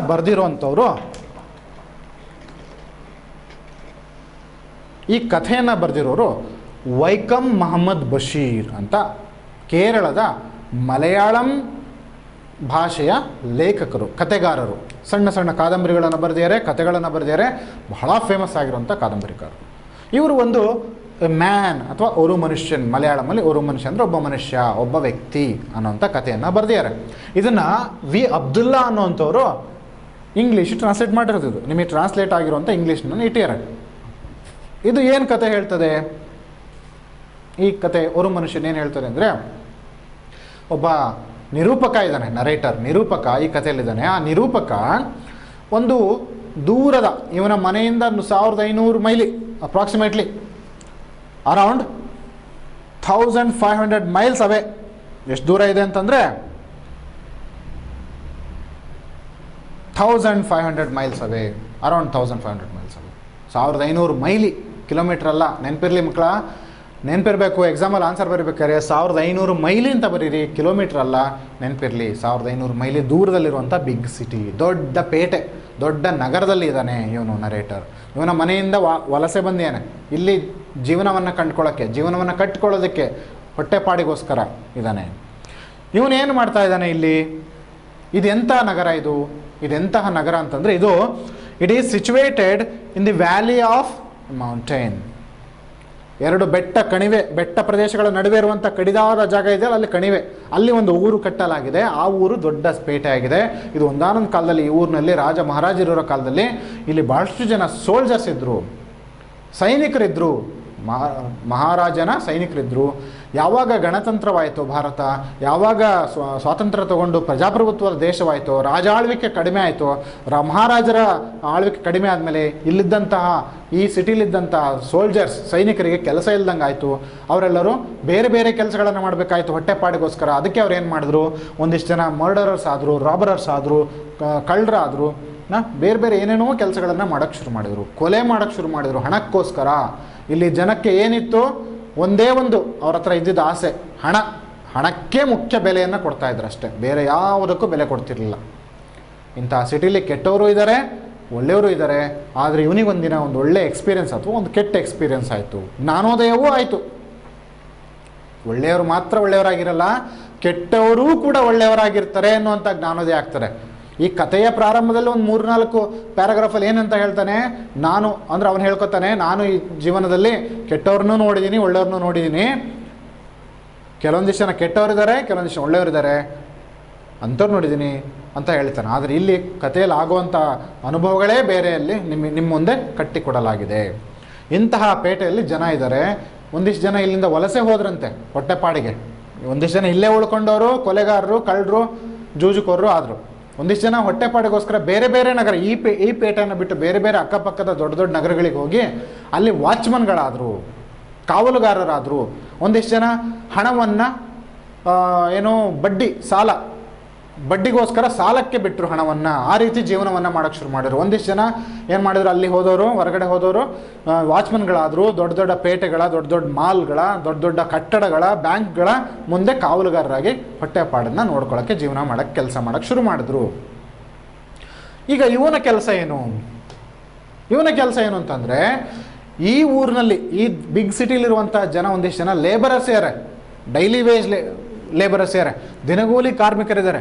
ಆ ದಿನಗೂಲಿ ಕಾರ್ಮಿಕರು ಅವರು ಕೂಡ ಈ ನಗರಕ್ಕೆ ಬೇರೆ ಬೇರೆ ಹಳ್ಳಿಗಳಿಂದ, ದೂರ ದೂರ ಊರುಗಳಿಂದ ವಲಸೆ ಬಂದವರಾಗಿದ್ದಾರೆ. ಅವ್ರೇನು ಮಾಡಬೇಕಿತ್ತು? ಊರಿಗೆ ಲೆಟರ್ ಬರಿಬೇಕು. ಅವಾಗಿನ ಕಾಲದಲ್ಲಿ ಫೋನ್ ಇರಲಿಲ್ಲ, ವಾಟ್ಸಪ್ ಇರಲಿಲ್ಲ. ಲೆಟರ್ ಬರಿಬೇಕಿತ್ತಲ್ಲ, ಆ ಲೆಟರ್ ಬರಿಬೇಕಾದ್ರೆ ಅಡ್ರೆಸ್ ಬರಿಬೇಕು. ಇಲ್ಲಿ ಬಂದಿರುವಂಥ ಕೆಲಸಗಾರ ಬೇರೆ ಯಾವುದೋ ಪಶ್ಚಿಮ ಬಂಗಾಳದಿಂದ ಬಂದಿರ್ತಾನೆ, ಒರಿಸ್ಸಾದಿಂದ ಬಂದಿರ್ತಾನೆ. ಅವನು ಗೊತ್ತಿರೋ ಒರಿಸ್ಸಾ ಭಾಷೆಯಲ್ಲಿ, ಇಲ್ಲಿ ಈ ಬಿಗ್ ಸಿಟಿಲಿರುವಂಥ ಪೋಸ್ಟ್ ಆಫೀಸಲ್ಲಿ ಒರಿಸ್ಸಾ ಭಾಷೆಯಲ್ಲಿ ಲೆಟರ್ ಬರೆದ್ರೆ, ಇಲ್ಲಿರುವಂಥ ಪೋಸ್ಟ್ ಮನೆಗೆ ಒರಿಸ್ಸಾ ಭಾಷೆ ಬರಲ್ಲ, ಅವನಿಗೆ ಬರೋದು ಹಿಂದಿ ಅಥವಾ ಇಂಗ್ಲೀಷ್. ಅದಕ್ಕೆ ಇವ್ರು ಯಾವ ಭಾಷೆಯಲ್ಲಿ ಬರೀಬೇಕು? ಹಿಂದಿ ಸರಿಯಾಗಿ ಬರಲ್ಲ, ಒರಿಸ್ಸಾ ಭಾಷೆ ಬರುತ್ತೆ. ಅದಕ್ಕೆ ಏನು ಮಾಡಬೇಕು? ಇಂಗ್ಲೀಷಲ್ಲಿ ಅಡ್ರೆಸ್ ಬರೀಬೇಕು. ಪೋಸ್ಟ್ ಆಫೀಸಲ್ಲಿ ಒಂದಿಷ್ಟು ಜನ ಇರ್ತಾರೆ ಕೆಲಸಗಾರರು. ಅವ್ರೇನು ಮಾಡ್ತಾರೆ? 1 ಆಣೆ 2 ಆಣೆ 3 ಆಣೆ ಇಸ್ಕೊಂಡು, ಫೀಸ್ ಇಸ್ಕೊಂಡು ಇವರು ಲೇಬರರ್ಸ್ ಹೇಳಿದಂಥ ಅಡ್ರೆಸ್ಸನ್ನು ಬರ್ಕೊಡ್ತಿದ್ರು ಇಂಗ್ಲೀಷಲ್ಲಿ. ಇವನೇನು ಮಾಡ್ದ? ನರೇಟರ್ ಏನು ಮಾಡ್ದ? ನಿರೂಪಕ, ನಾನು ನಿಮಗೆ ಹೇಳ್ಕೊಡ್ತೀನಿ, ಇಂಗ್ಲೀಷ್ ಟ್ಯೂಷನ್ ಮಾಡ್ತೀನಿ, ಟೀಚಿಂಗ್ ಮಾಡ್ತೀನಿ, ಇಂಗ್ಲೀಷ್ ಟೀಚಿಂಗ್ ಮಾಡ್ತೀನಿ. ಪೂರ್ತಿ ಇಂಗ್ಲೀಷ್ ಅಲ್ಲ, ಬರೀ ಅಡ್ರೆಸ್ಗಳನ್ನು ಬರೆಯೋದಕ್ಕೆ ಮಾತ್ರ. ಇಂಗ್ಲೀಷಲ್ಲಿ ಲೆಟರ್ ಮೇಲೆ ಅಡ್ರೆಸ್ ಬರಿಬೇಕು, ಅದನ್ನು ಮಾತ್ರ ನಾನು ಹೇಳ್ಕೊಡ್ತೀನಿ, ಬನ್ನಿ ನನಗೆ ಒಂದಿಷ್ಟು ಫೀಸ್ ಕೊಡಿ. ಅಲ್ಲಿ ಅವ್ರಿಗೆ ಕೊಡೋ ಬದಲು 1 ಟೈಮ್ ಇನ್ವೆಸ್ಟ್ಮೆಂಟ್ ಮಾಡಿ, ಪದೇ ಪದೇ ಇನ್ವೆಸ್ಟ್ಮೆಂಟ್ ಮಾಡೋದು ಬೇಡ. ಲೆಟ್ರ್ ಪದೇ ಪದೇ ಬರ್ದಂಗಿಲ್ಲ, ಪದೇ ಪದೇ ಇನ್ವೆಸ್ಟ್ಮೆಂಟ್ ಮಾಡೋದು ಬೇಡ. 1 ಟೈಮ್ ಇನ್ವೆಸ್ಟ್ಮೆಂಟ್ ಮಾಡಿ ನನ್ನ ಹತ್ರ ಸೇರ್ಕೊಳ್ಳಿ ಅಂತ ಹೇಳಿ ಇವನು ಟ್ಯೂಷನ್ ಹೇಳ್ಕೊಡ್ತಿರ್ತಾನೆ. ಇವನು ರೊಟೀನ್ ಹೇಗಿರ್ತದೆ? ಒಂದು ಭಾಳ ವಿಚಿತ್ರವಾಗಿದೆ ಗೆಳೆಯರಿ, ಗಮನಿಸಿ. ಇವನು ಪ್ರತಿದಿನ ಬೆಳಗ್ಗೆ ಹೇಳ್ತಾ ಇರಲಿಲ್ಲ 4 ಗಂಟೆಗೆ. ಇವನು ಹೇಳ್ತಾ ಇದ್ದಿದ್ದೆ ಸಂಜೆ 4 ಗಂಟೆಗೆ. ಇವನು ಹೇಳ್ತಾ ಇದ್ದೆ ಸಂಜೆ 4 ಗಂಟೆಗೆ ಎದ್ದು ಹೇಳ್ತಾ ಇದ್ದ. 4 ಗಂಟೆಗೆ ಎದ್ಬಿಟ್ಟು ತನ್ನೆಲ್ಲ ಕೆಲಸಗಳನ್ನು ಮಾಡ್ಕೋತಿದ್ದ, ಊಟವನ್ನು ಮಾಡ್ತಿದ್ದ. ಯಾಕೆ ಹೀಗೆ? ಇವನು ಕಷ್ಟಪಟ್ಟು ಜೀವನ ಮಾಡ್ತಾ ಇದ್ದಾನೆ, ಆದರೆ ಕೊಲೆ ಅಂತೂ ಮಾಡ್ತಾ ಇಲ್ಲ, ಒಳ್ಳೆ ಕೆಲಸವನ್ನು ಮಾಡಿ ಜೀವನ ಮಾಡ್ತಾ ಇದ್ದಾನೆ. ಇವನೇನು ಮಾಡ್ತಾ ಇದ್ದಾನೆ? ಇಂಥವ್ರಿಗೆ ಪಾಠ ಹೇಳ್ಕೊಡ್ಬೇಕು. ಬೆಳಗಿನ ತಿಂಡಿ ಕಾಫಿ ಖರ್ಚು ಉಳಿಬೇಕು, ಮಧ್ಯಾಹ್ನದ ಊಟದ ಖರ್ಚು ಉಳಿಬೇಕು. ಇವೆರಡನ್ನ ಉಳಿಸ್ಬೇಕು ಅಂತಂದರೆ ಏನು ಮಾಡಬೇಕು? ಇಡೀ ದಿನ ಮಲ್ಕೊಂಡಿರಬೇಕು, ರಾತ್ರಿನೂ ಮಲ್ಕೊಂಡಿರಬೇಕು. ಉಳಿದು ಯಾವ ಸಂದರ್ಭದಲ್ಲಿ ಎಚ್ಚರ ಇರ್ತಿದ್ದ? ಸಂಜೆ 4 ಗಂಟೆಗೆ ಎಚ್ಚರ ಇರ್ತಿದ್ದ. ಸೂರ್ಯ ಉದಯ ಆಗಿ ತಲೆ ಮೇಲೆ, ನೆತ್ತಿ ಮೇಲೆ ಬಂದು ನಂತರ ಮುಳುಗುವಂತಹ 4 ಗಂಟೆ ಸಮಯದಲ್ಲಿ ಎದ್ದೇಳ್ತಾ ಇದ್ದ. ಆವಾಗ ಅವನು ಕೆಲಸ ಕಾರ್ಯಗಳು, ಅವನ ದಿನಚರಿ ಶುರುವಾಗ್ತಾ ಇದ್ದಿದ್ದೆ ಆವಾಗ. ಎದ್ದುಬಿಟ್ಟು ತನ್ನೆಲ್ಲ ಕೆಲಸ ಕಾರ್ಯಗಳನ್ನು, ನಿತ್ಯ ಕರ್ಮಗಳನ್ನು ಮುಗಿಸ್ಕೊಂಡು ಏನು ಮಾಡ್ತಿದ್ದ? ಸ್ಟೈಲಾಗೆ ಕೋಟ್ ಹಾಕ್ಕೊಂಡು, ಶರ್ಟು ಕೋಟ್ ಹಾಕ್ಕೊಂಡು, ಶೂ ಟ್ರೌಸರ್ ಹಾಕ್ಕೊಂಡು, ನೀಟಾಗಿ ತಲೆ ಬಾಚ್ಕೊಂಡು ಒಂದು ರೆಸ್ಟೋರೆಂಟಿಗೆ ಹೋಗ್ತಿದ್ದ. ರೆಸ್ಟೋರೆಂಟಿಗೆ ಹೋಗಿ ಏನು ತಿಂತಿದ್ದ? ಚಪಾತಿ ಮತ್ತು ಮೀಟ್ ಕರಿ, ಚಪಾತಿಗಳು ಮತ್ತು ಮಾಂಸದ ಪಲ್ಯವನ್ನು, ಮಾಂಸದ ಅಡುಗೆಯನ್ನು ಊಟ ಮಾಡ್ತಿದ್ದ. ಕೊನೆಗೊಂದು ಕಾಫಿಯನ್ನು ಕುಡಿತಿದ್ದ, ಟೀಯನ್ನು ಕುಡಿತಿದ್ದ. ಖರ್ಚು ಇಷ್ಟು ನಿಭಾಯಿಸ್ಕೋತಾ ಇದ್ದ, ಊಟದ ಖರ್ಚು ನಿಭಾಯಿಸ್ಕೊತಿದ್ದ. ಇದೊಂದು ಡೈಲಿ ರೊಟೀನ್ ಹೀಗಿರ್ತಿತ್ತು. ಯಾಕೆ? ಹಣವನ್ನು ಉಳಿಸೋದಕ್ಕೆ ಈಗ ಊಟ ಮಾಡ್ತಿದ್ದ, ಮಧ್ಯಾಹ್ನ 4 ಗಂಟೆ ನಂತರ ಊಟ ಮಾಡ್ತಿದ್ದ ಅನ್ನೋದು ಇಲ್ಲಿ ಕಂಡು ಬರುತ್ತೆ, ಈ ಕಥೆನಲ್ಲೇ ನಮಗೆ ಕಂಡು ಬರ್ತದೆ. ಹಾಗಾದರೆ ಇವನ ಹತ್ರ ಎಷ್ಟು ಹಣ ಇತ್ತು? ಇವನ ಇಡೀ ಜೀವಮಾನ ಪರ್ಯಂತ ಉಳಿಸಿದ್ದಂಥ ಹಣ 14 ರೂಪಾಯಿ. ಅವತ್ತಿನ ಕಾಲ ಇದು ಬ್ರಿಟಿಷರು ಆಳ್ವಿಕೆ ಮುಗಿದಂಥ ಸ್ವತಂತ್ರ ಬಂದ ನಂತರ 14 ರೂಪಾಯಿ ಅಂದರೆ ಆಲ್ಮೋಸ್ಟ್ ಇರ್ಬೋದು 1400 ರೂಪಾಯಿ ಇರ್ಬೋದು ಇವತ್ತಿನ, ಅಥವಾ 14,000 ರೂಪಾಯಿ ಇರ್ಬೋದು. ಇವನ ಜೇಬಲ್ಲಿ ಯಾವಾಗಲೂ ಪಾಕೆಟಲ್ಲಿ, ವ್ಯಾಲೆಟಲ್ಲಿ ಇರ್ತಿತ್ತು, ಕೋಟ್ ಪಾಕೆಟಲ್ಲಿ ಯಾವಾಗಲೂ ಇರ್ತಿತ್ತು. ಉಳಿಸ್ಕೊಂಡಿದ್ದ, ಸೇವಿಂಗ್ಸ್ ಇಟ್ಕೊಂಡಿದ್ದ ಅಂತಹ ವ್ಯಕ್ತಿ ಏನು ಮಾಡ್ದ? ಕತೆ ಈಗ ಶುರು ಆಗ್ತದೆ, ಕತೆ ಇಲ್ಲಿಂದ ಶುರು ಆಗ್ತದೆ ನೋಡಿ. ಇದು ಬರೀ ಬ್ಯಾಕ್ಗ್ರೌಂಡ್, ಹಿನ್ನೆಲೆಯನ್ನು ಕೊಟ್ಟಂಗಾಯಿತು. ಕತೆ ಹೇಗೆ ಶುರು ಆಗ್ತದೆ? ಇಲ್ಲಿಂದ ಈ ಬಿಗ್ ಸಿಟಿಗೆ ಬಂದ. ಬಿಗ್ ಸಿಟಿಯಲ್ಲಿ ಇದಾನಲ್ಲ ಈಗ, ಇಲ್ಲಿ ಬೆಳಗ್ಗೆ 4 ಗಂಟೆಗೆ ಎದ್ದು ಏನು ಮಾಡ್ತಾನೆ? ಎಲ್ಲರೂ ಆಗಿ ಒಂದು ರೆಸ್ಟೋರೆಂಟಿಗೆ ಬಂದ. ಕ್ರೌಡೆಡ್ ರೆಸ್ಟೋರೆಂಟ್, ಜನ ಕಿಕ್ಕಿರಿದಾರೆ ಅಂಥ ರೆಸ್ಟೋರೆಂಟಲ್ಲಿ ಬಂದು ಆರ್ಡ್ರ್ ಮಾಡ್ದ, ಕೂತ್ಕೊಂಡು ತಿಂದ. ಏನು ತಿಂದ? ಒಂದಿಷ್ಟು ಚಪಾತಿಗಳನ್ನು ಮತ್ತು ಮಾಂಸದ ಪಲ್ಯವನ್ನು ತಿಂದಾದ್ಮೇಲೆ ಕಾಫಿ ಟೀನ ಕುಡ್ದ. ಟೀ ಕುಡ್ದ ಆದಮೇಲೆ ದುಡ್ಡಿತ್ತಲ್ಲ ವ್ಯಾಲೆಟಲ್ಲಿ, ಅದನ್ನು ತೆಗಿಲಿಕ್ಕೆ ಹೋದ. ವ್ಯಾಲೆಟ್ ತೆಗಿಲಿಕ್ಕೆ 14 ರೂಪಾಯಿ ಇದೆ ಅಂತ. ಅದರಲ್ಲಿ ಎಷ್ಟು ಬಂತು ಬಿಲ್ಲು? 11 ಆಣೆ ಬಂದಿದೆ. 11 ಆಣೆ, 1 ರೂಪಾಯಿಗೆ 12 ಆಣೆ. ಇಲ್ಲಿ ಬಂದಿರೋ ಬಿಲ್ ಎಷ್ಟು? 11 ಆಣೆ. 1 ರೂಪಾಯಿ ಅಂದರೆ ನೀವು ಹೇಳ್ತಿರಲ್ಲ 1 ರೂಪಾಯಿಗೆ 100 ಪೈಸಾ ಅಂತ ಹೇಳ್ತಿರಲ್ವಾ, ಹಾಗೆ 11 ಆಣೆ ಬಿಲ್ ಬಂದಿದೆ. 11 ಆಣೆ ಅಂದರೆ 1 ರೂಪಾಯಿಗೆ 1 ಆಣೆ ಕಡಿಮೆ ಅಷ್ಟೇ, ಲೆಸ್ ದ್ಯಾನ್ 1 ಆಣೆ ಕಡಿಮೆ ಇದೆ ಅಷ್ಟೇ. ಇವನು ತೆಗಿಯಕ್ಕೆ ಹೋದ, ಕೋಟ್ ಪಾಕೆಟಿಂದ ಪರ್ಸ್ ತೆಗಿಯಕ್ಕೆ ಹೋದ. ನೋಡ್ತಾನೆ ಪರ್ಸ್ ಇಲ್ಲ, ಯಾರೋ ಪಿಕ್ ಪಾಕೆಟ್ ಮಾಡಿಬಿಟ್ಯಾರು. ಯಾಕೆ ಊರು ತುಂಬ ಕಳ್ಳರಿದ್ದಾರೆ, ಡಕಾಯಿತರಿದ್ದಾರೆ, ಕಳ್ಳರು, ರಾಬರಸ್ ಇದ್ದಾರೆ, ಮರ್ಡರಸ್ ಇದ್ದಾರೆ, ಯಾರೋ ಎತ್ಬಿಟ್ಟಿದ್ದಾರೆ. ಭಯ ಆಯಿತು, ಮೈ ತುಂಬ ಬೆವತ್ಬಿಟ್ಟ. ಬೆವತಾದಮೇಲೆ ಹೋದ. ರೆಸ್ಟೋರೆಂಟ್ ಓನರ್ ಕೂತಿದ್ದ, ಅಲ್ಲಿ ಗಲ್ಲ ಪೆಟ್ಟಿಗೆ ಮೇಲೆ ಕೂತಿದ್ದ, ಹಣ ಕ್ಯಾಶ್ ಕೌಂಟ್ರಲ್ಲಿ ಕೂತಿದ್ದ. ಕ್ಯಾಶ್ ಕೌಂಟ್ರಲ್ಲಿ ಇರೋ ಹತ್ರ ಹೋದ ರೆಸ್ಟೋರೆಂಟ್ ಓನರ್. ಹೋಗಿ ಹೇಳ್ದ, ನೋಡಿ ನನ್ನ ಪರ್ಸ್ ಯಾರೋ ಕದ್ಬಿಟ್ಟಿದ್ದಾರೆ, ದುಡ್ಡಿಲ್ಲ ಅಂತ. ನೀವೇನು ಅನ್ಕೋಬೇಕು? ಓ ಮಾನವೀಯತೆಯಿಂದ ಆಯ್ತಪ್ಪ ನಾಳೆ ಕೊಡು, ಹೋಗು ಈಗ ಅಂತ ಕಳಿಸ್ಬೋದು ಅಂತ ನೀವು ಎಕ್ಸ್ಪೆಕ್ಟ್ ಮಾಡ್ಬೋದು. ಹಾಗಾಗಲ್ಲ. ಇಲ್ಲಿ ಏನಾಗ್ತದೆ ಹಾಗಾದರೆ? ಇವನು ಜೋರಾಗಿ ನಗ್ತಾನೆ, ಲೌಡ್ ಗಫಾ. ಗಫಾ ಅಂತಂದರೆ ಇಂಗ್ಲೀಷಲ್ಲಿ ದೊಡ್ಡ ಅಟ್ಟಹಾಸದ ನಗು, 32 ಹಲ್ಲುಗಳು ಕೂಡ ಕಾಣಿಸ್ಬೇಕು ಅಂತಹ ನಗು ಕಾಣಿಸ್ತು. ಮತ್ತೆ ಹೇಳ್ದ ಇವನಿಗೆ ಜೋರು ಮಾಡಿ, ಕೊಳಪಟ್ಟಿನ ಹಿಡ್ಕೊಂಡ, ಕೊರಳು ಪಟ್ಟಿಯನ್ನು. The restaurant owner held the narrator with the lapels of his coat. Lapels ಅಂದರೆ ಕೊರಳು ಪಟ್ಟಿ ಹಿಡ್ಕೊಂಡು ಹಿಂಗೆ ಹಿಡ್ಕೊಂಡ. With the lapels of his coat. ಇದು ನೆನಪಿರ್ಬೇಕು, ಈ ಶಬ್ದಗಳೆಲ್ಲ ನೆನಪಿರ್ಬೇಕು ಆನ್ಸರ್ ಬರೀಲಿಕ್ಕೆ. With the lapels of his coat he held and staring the narrator he shouted, put the money or else I will ಗಾಗ್ your eyes out ಅಂತ ಹೇಳ್ದ. ಹಣವನ್ನು ಇಡು, ಇಲ್ಲದ್ರೆ ನಿನ್ನ 2 ಕಣ್ಣುಗುಡ್ಡೆಗಳನ್ನು ಕಿತ್ತು ಬಿಡ್ತೀನಿ ಅಂತ ಹೇಳ್ದ. ಭಯ ಆಗ್ಬಿಡ್ತೀವನಿಗೆ. ಮೊದಲು ಬೇವ್ತಿದ್ದ, ಈಗ 1 ನಿಮಿಷದಲ್ಲಿ ಅರ್ಧ ಗಂಟೆ ಕೂತ್ಕೊಂಡು ಕತ್ತರಿಸಿದ್ನಲ್ಲ ಚಪಾತಿಯನ್ನು, ಮಾಂಸವನ್ನು, 1 ನಿಮಿಷದಲ್ಲಿ ಉಂಡಿದ್ದೆಲ್ಲ ಜೀರ್ಣ ಆಗ್ಬಿಡ್ತು. ಎಲ್ಲಿಗೆ ಹೋಯ್ತು ಗೊತ್ತಿಲ್ಲ ಅದು ಹೊಟ್ಟೆಲಿ, ಹಾಗೆ ಜೀರ್ಣ ಆಯಿತು. ಅಷ್ಟು ಭಯಭೀತನಾದ. ಆದರೂ ಸಮಾಧಾನ ಮಾಡ್ಕೊಂಡು ಹೇಳ್ತಾನೆ, ನೋಡಿ ನನ್ನ ಹತ್ರ ಬೇರೆ ಏನೂ ಇಲ್ಲ, ಈ ಕೋಟ್ ಇದೆ, ಬೇಕಾದರೆ ಕೋಟನ್ನು ಕಳಿಸ್ಬಿಟ್ಟು ನಾನು ಇಡ್ತೀನಿ, ಒಂದು ಸ್ವಲ್ಪ ಹೊರಗೆ ಹೋಗಿ ಬರ್ತೀನಿ, ಹಣವನ್ನು ತಂದು ಕೊಡ್ತೀನಿ ಅಂತ ಹೇಳ್ದ. ಓನರ್ ಆಫ್ ದಿ ರೆಸ್ಟೋರೆಂಟ್ ಸ್ವಲ್ಪ ಕುಹುಕನಗೆಯಿಂದ ಹೇಳ್ದ, ಸರಿ ಕಳಚು ಅಂದ. ಕಳಚಿಟ್ಟ ಕೋಟ್. ಆಮೇಲೆ ಅವನಿಗೆ ಸಮಾಧಾನ ಆಗಲಿಲ್ಲ. ಇವನಿಗೆ ನಿನ್ನ ಶರ್ಟನ್ನು ಕಳಚಪ್ಪ ಅಂದ, ಕಳಚಿಡು ಅಂದ, ಕಳಚಿಟ್ಟ. ನಿನ್ನ ಶೂ ಇದೆಯಲ್ಲ ಅದನ್ನು ಕಳಚಿಕೊಡು ಅಂದ, ಕಳಚಿಟ್ಟ. ನಿನ್ನ ಟ್ರೌಸರ್ ಇದೆಯಲ್ಲ, ಪ್ಯಾಂಟ್ ಇದೆಯಲ್ಲ ಅದನ್ನು ಕಳಚು ಅಂದ. ಈಗ ಭಾಳ ಪೇಚಾಟಕ್ಕೆ ಸಿಗಾಕೊಳ್ತೀವಿ ಒಂದು ನಿರೂಪಕ. ಯಾಕೆ? ಅವನು ಹೇಳ್ದ, ನೋಡಿ ಸ್ವಾಮಿ, ಟ್ರೌಸರ್ ಪ್ಯಾಂಟಿನ ಒಳಗಡೆ ನಾನು ಏನೂ ಹಾಕ್ಕೊಂಡಿಲ್ಲ. ಭಾಳ ಕಷ್ಟ ಆಗ್ಬಿಡ್ತು, ಮಾನ ಮರ್ಯಾದೆ ಹರಾಜಾಗ್ತದೆ. ಏನೂ ಹಾಕ್ಕೊಂಡಿಲ್ಲ ಒಳಗಡೆ, ಏನು ಮಾಡಬೇಕು? ನಮಗೆ ಅದೆಲ್ಲ ಗೊತ್ತಿಲ್ಲ, ಕಳಚಬೇಕು ನೀನು. ಸುತ್ತಮುತ್ತ ಜನ ಇದ್ರು, ಪೀಪಲ್ ಲೈಕ್ ಹಂಗ್ರಿ ವೂಲ್ಸ್, ಹಸಿದಿರುವ ತೋಳಗಳ ಥರ ಇದ್ದಾರೆ ಜನ. ಏನಾಗುತ್ತೆ ನೋಡೋಣ, ಏನಾಗುತ್ತೆ ನೋಡೋಣ. ಬಿಚ್ಚುತ್ತಾನ ಬಟ್ಟೆಯನ್ನು, ಕೌಂಟ್ ಡೌನ್ ಶುರು ಮಾಡ್ತಾ ಇದ್ದಾನೆ. ಕೌಂಟ್ ಡೌನ್, ಬೆಟ್ಟಿಂಗ್ ಕಟ್ಟಿರ್ಬೇಕು ಒಂದಿಷ್ಟು ಜನ, ಬಿಚ್ಚುತ್ತಾನೆ ಬಿಚ್ಚಲ್ಲ, ಬಿಚ್ಚುತ್ತಾನೆ ಬಿಚ್ಚಲ್ಲ ಅಂತ. ಹೀಗೆ hungry wolves, they were staring the narrator. ಇವನೇನು ಮಾಡ್ದ, ಒಂದು ಕ್ಷಣ ದೇವರನ್ನೇ ನೆನಪಿಸ್ಕೊಂಡ ನರೇಟರ್, ನಿರೂಪಕ. ದೇವರೇ ನೀನೇ ಸೃಷ್ಟಿಕರ್ತ, ನೀನೇ ನೋಡ್ಕೋಬೇಕಪ್ಪ ಅಂತ ಹೇಳಿ unbutton, he started to unbutton his trousers. ಕಳಚೋದಕ್ಕೆ ಬಟನ್ಗಳನ್ನ ಕಳಚಕ್ಕೆ ಹೋದ. ಅಷ್ಟೊಳಗೊಂದು ದೊಡ್ಡ ಕಂಚಿನ ಕಂಠದಂತಹ ಒಂದು ಘೋಷ ಮೊಳಗ್ತು, ನಿಲ್ಲು, stop, I will pay the money, stop ಅಂತ ಕೇಳಿಸ್ತು.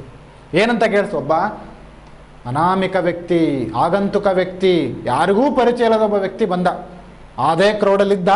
ಅವನು ಹೇಳ್ದ, ನಿಲ್ಲಿಸಿ, ನಾನು ಕೊಡ್ತೀನಿ ಅಂತ ಹೇಳ್ದ. ಎಲ್ಲರೂ ಇವನು ಇವನು ಇವರು ಎಲ್ಲರೂ ಇವನ ಕಡೆ ತಿರುಗಿ ನೋಡಿದ್ರು, ಯಾರಪ್ಪ ಇವನು ಅಂತ. ಇವನು ಹೇಗಿದ್ದ, ವೇಷಭೂಷಣ ಹೇಗಿತ್ತು?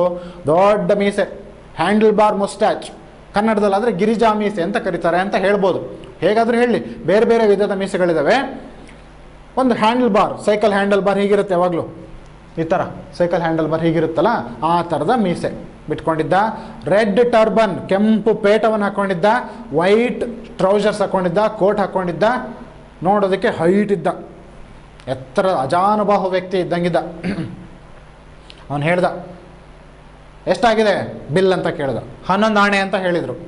ಸರಿ, ಹಾಗಾದರೆ 11 ಆಣೆನ ಇವನು ತೆಗೆದು ಕೊಟ್ಟ, ಇವನಿಗೆ ಕೊಟ್ಟ ಮೇಲೆ ನಿರೂಪಕನಿಗೆ ಹೇಳ್ದ ಇವನು, ಸ್ಟ್ರೇಂಜರ್, ಸರಿ ಬಟ್ಟೆ ಹಾಕೋ ಬಾ ಅಂತ ಹೊರಗೆ ಕರ್ಕೊಂಬಂದ.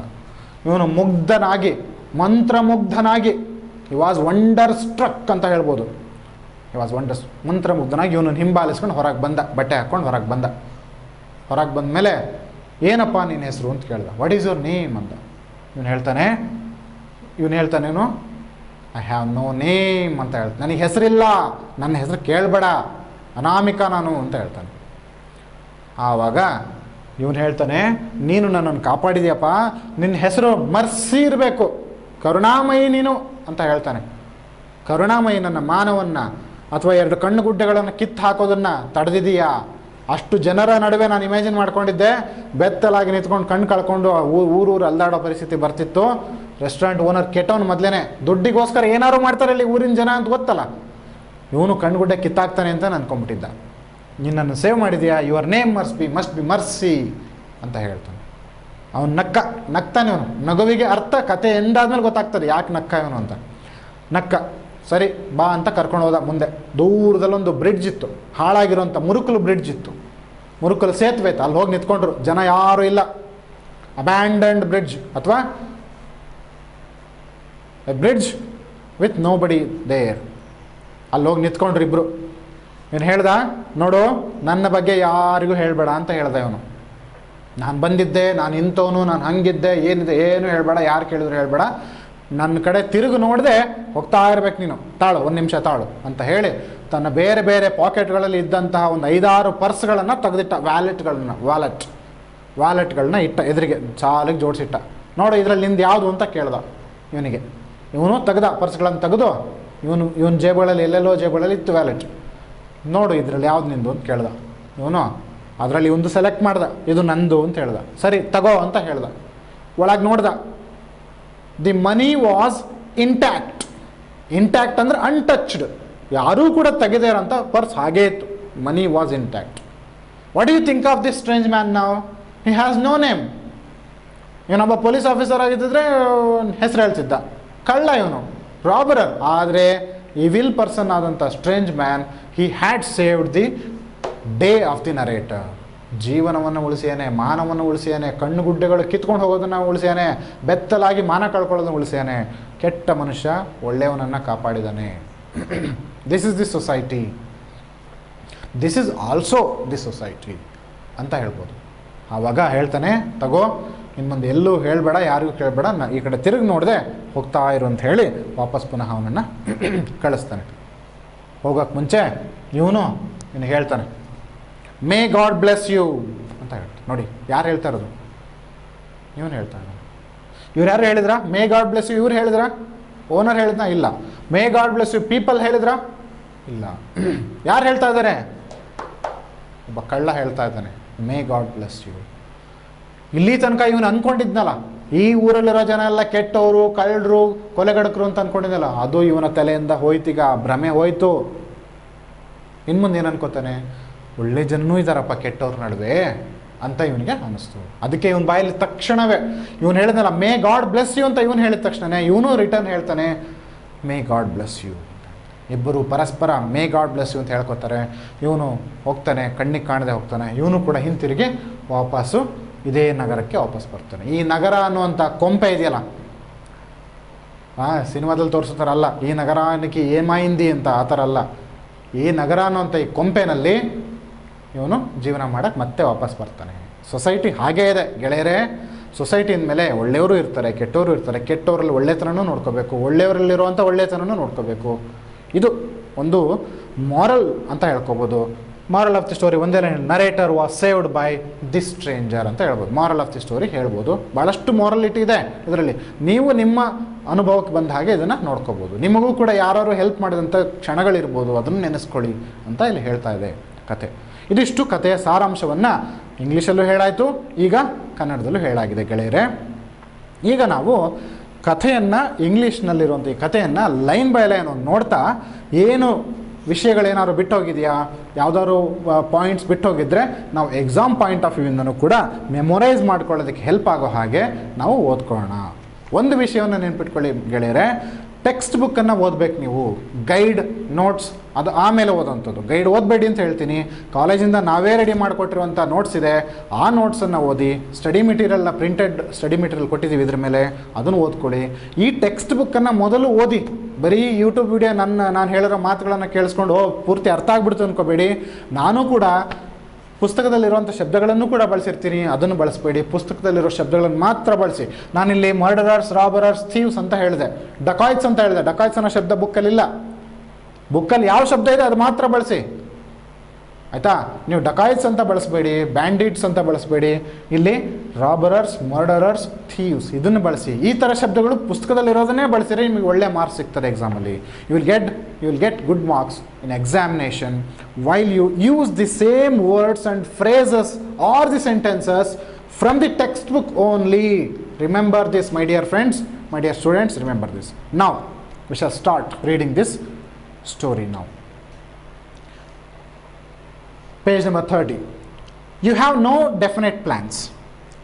You are wandering far away from home.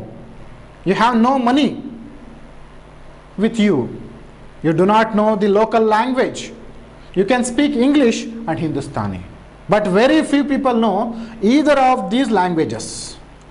This can land you in many predicaments, many adventures can befall you.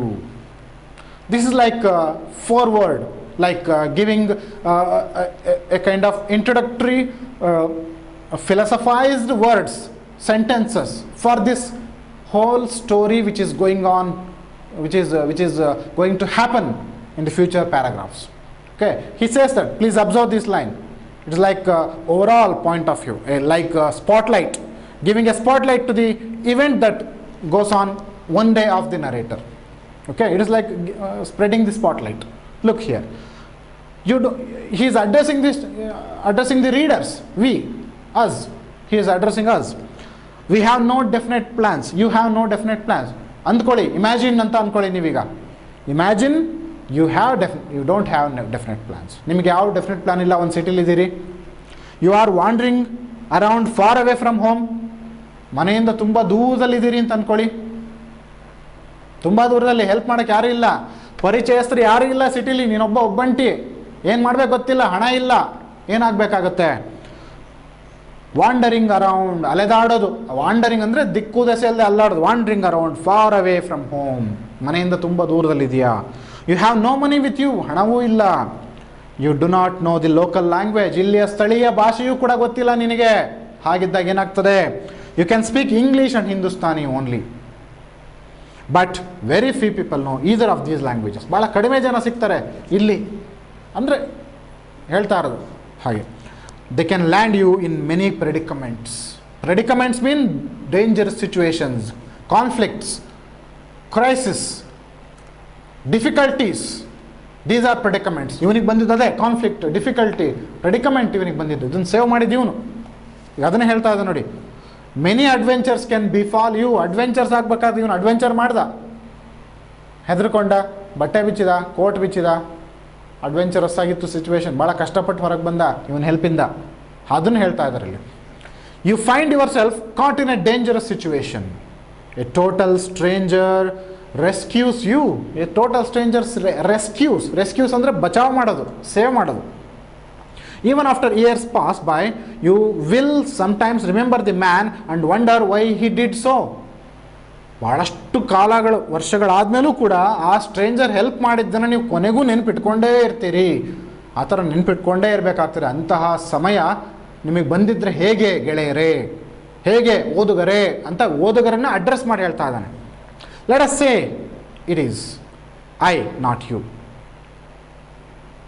ಇದನ್ನು ನಾನು ಅಂತ ಹೇಳ್ಕೊತೀನಿ, ಇನ್ನು ಮುಂದೆ ಐ ಅಂತ ಬಳಸ್ತೀನಿ. ಇಷ್ಟ ತನಕ ಯು ಅಂತ ಬಳಸ್ಕೊಂಡು ನಿಮಗೆ ಅಡ್ರೆಸ್ ಮಾಡ್ತಿದ್ನಲ್ಲ ರೀಡರ್ಸ್ಗೆ, ಇನ್ನು ಮುಂದೆ ಯು ಅಂತ ಹೇಳಲ್ಲ. ಆ ಸಿಚುವೇಶನ್ ನನ್ನನ್ನೇ ಇಮ್ಯಾಜಿನ್ ಮಾಡ್ಕೊಳ್ಳಿ, ಏನಾಗುತ್ತೆ ನೋಡಿ ಅಂತ ಹೇಳ್ತಾನೆ.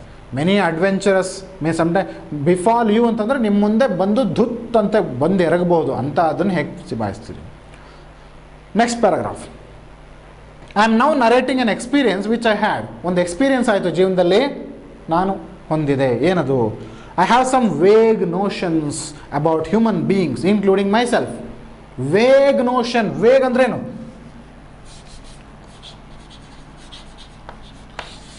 ವೇಗ್ ನೋಷನ್, ವೇಗ್ ಅಂತಂದ್ರೇನು?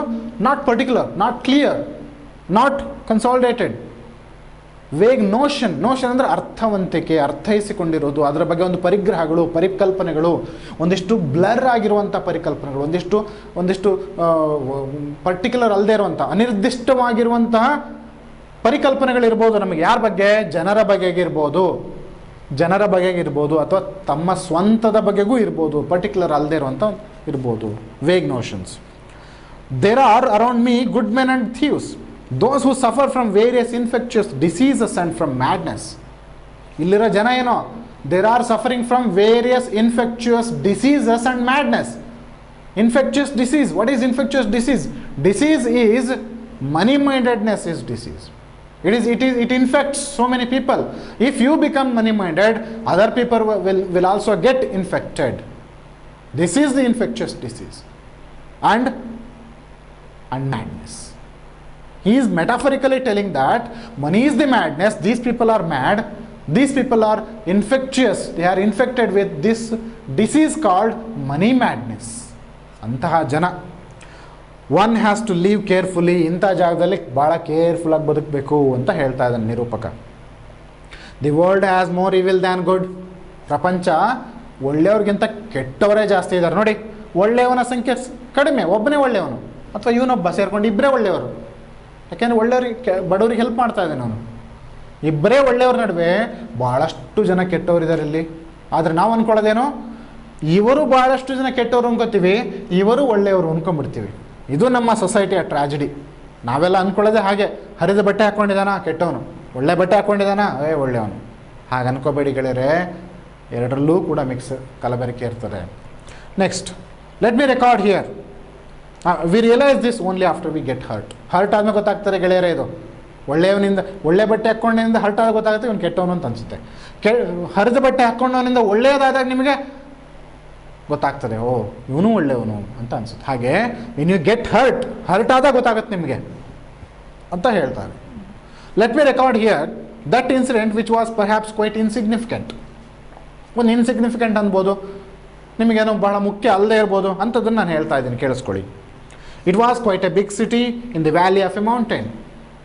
ಒಂದು ಬೆಟ್ಟದ ಕಣಿವೆಯ ನಡುವೆ ಇರುವಂಥ ವ್ಯಾಲಿಯಲ್ಲಿರೋ city. Some 1500 miles from home. 1500 miles ದೂರ ಇದೆ ಇವನ ಮನೆಯಿಂದ ಅಂಥ ಹಳ್ಳಿ, ಅಂಥ ಊರು. The inhabitants of which had never been known for the quality of mercy.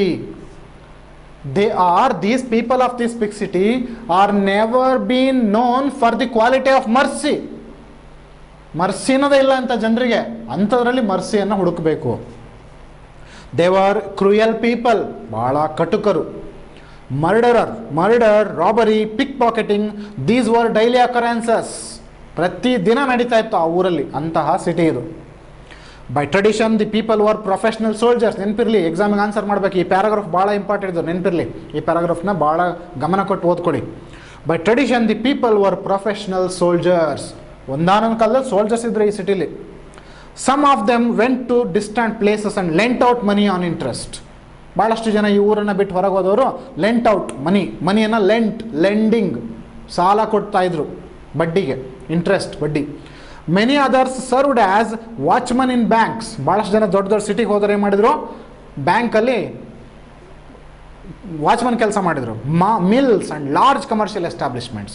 ಮಿಲ್ಗಳಲ್ಲಿ, commercial ಎಸ್ಟಾಬ್ಲಿಷ್ಮೆಂಟ್ಗಳಲ್ಲಿ, ಬಿಗ್ ಸಿಟಿಗಳಲ್ಲಿ, ದೊಡ್ಡ ಸಿಟಿಗಳಲ್ಲಿ ಕೆಲಸಕ್ಕೆ ಸೇರಿಕೊಂಡ್ರು. Money was highly valued by them. ಇಲ್ಲಿಯ ಜನಕ್ಕೆ ಕ್ವಶನ್ ಕೇಳ್ತಾರೆ, what was highly valued by the people of this big city? Money was highly valued by them ಅಂತ ಹೇಳಬೇಕು ನೀವು. For money they would do anything, even commit murder ಕೂಡ ಮಾಡ್ಬೋದು ಅಂತಹ ಜನ. I stayed in that city in a very small dingy room on a dirty street. ಇವನು ವಾಸವಾಗಿದ್ದಂಥ ಮನೆ. In a very small dingy room in a dirty street, on a dirty street, ಕೆಟ್ಟ ಕೊಳಕು ಬೀದಿಯ ಒಳಗಡೆ. I carried on a profession there, teaching English to some migrant labourers. ನೋಡಿ, migrate ಆಗಿ ಬಂದಿರೋಂಥ ಲೇಬರರ್ಸ್ ಇವರು, ಎಲ್ಲೋ ಬೇರೆ ಬೇರೆ ರಾಜ್ಯಗಳಿಂದ ಈ ಸಿಟಿಗೆ ಬಂದಂಥವ್ರು ಮೈಗ್ರೆಂಟ್ ಲೇಬರರ್ಸ್. ಬರೀ ಲೇಬರರ್ಸ್ ಅನ್ಕೋಬೇಡಿ, ಮೈಗ್ರೆಂಟ್ ಲೇಬರರ್ಸ್ಗೆ ಇಂಗ್ಲೀಷನ್ನು ಟೀಚ್ ಮಾಡ್ತಾ ಇದ್ದ. From 9:30 till 11 in the night. ಎಲ್ಲಿಂದ ಎಲ್ಲಿ ತನಕ? 9:30 ಇಂದ 11 in the night PM.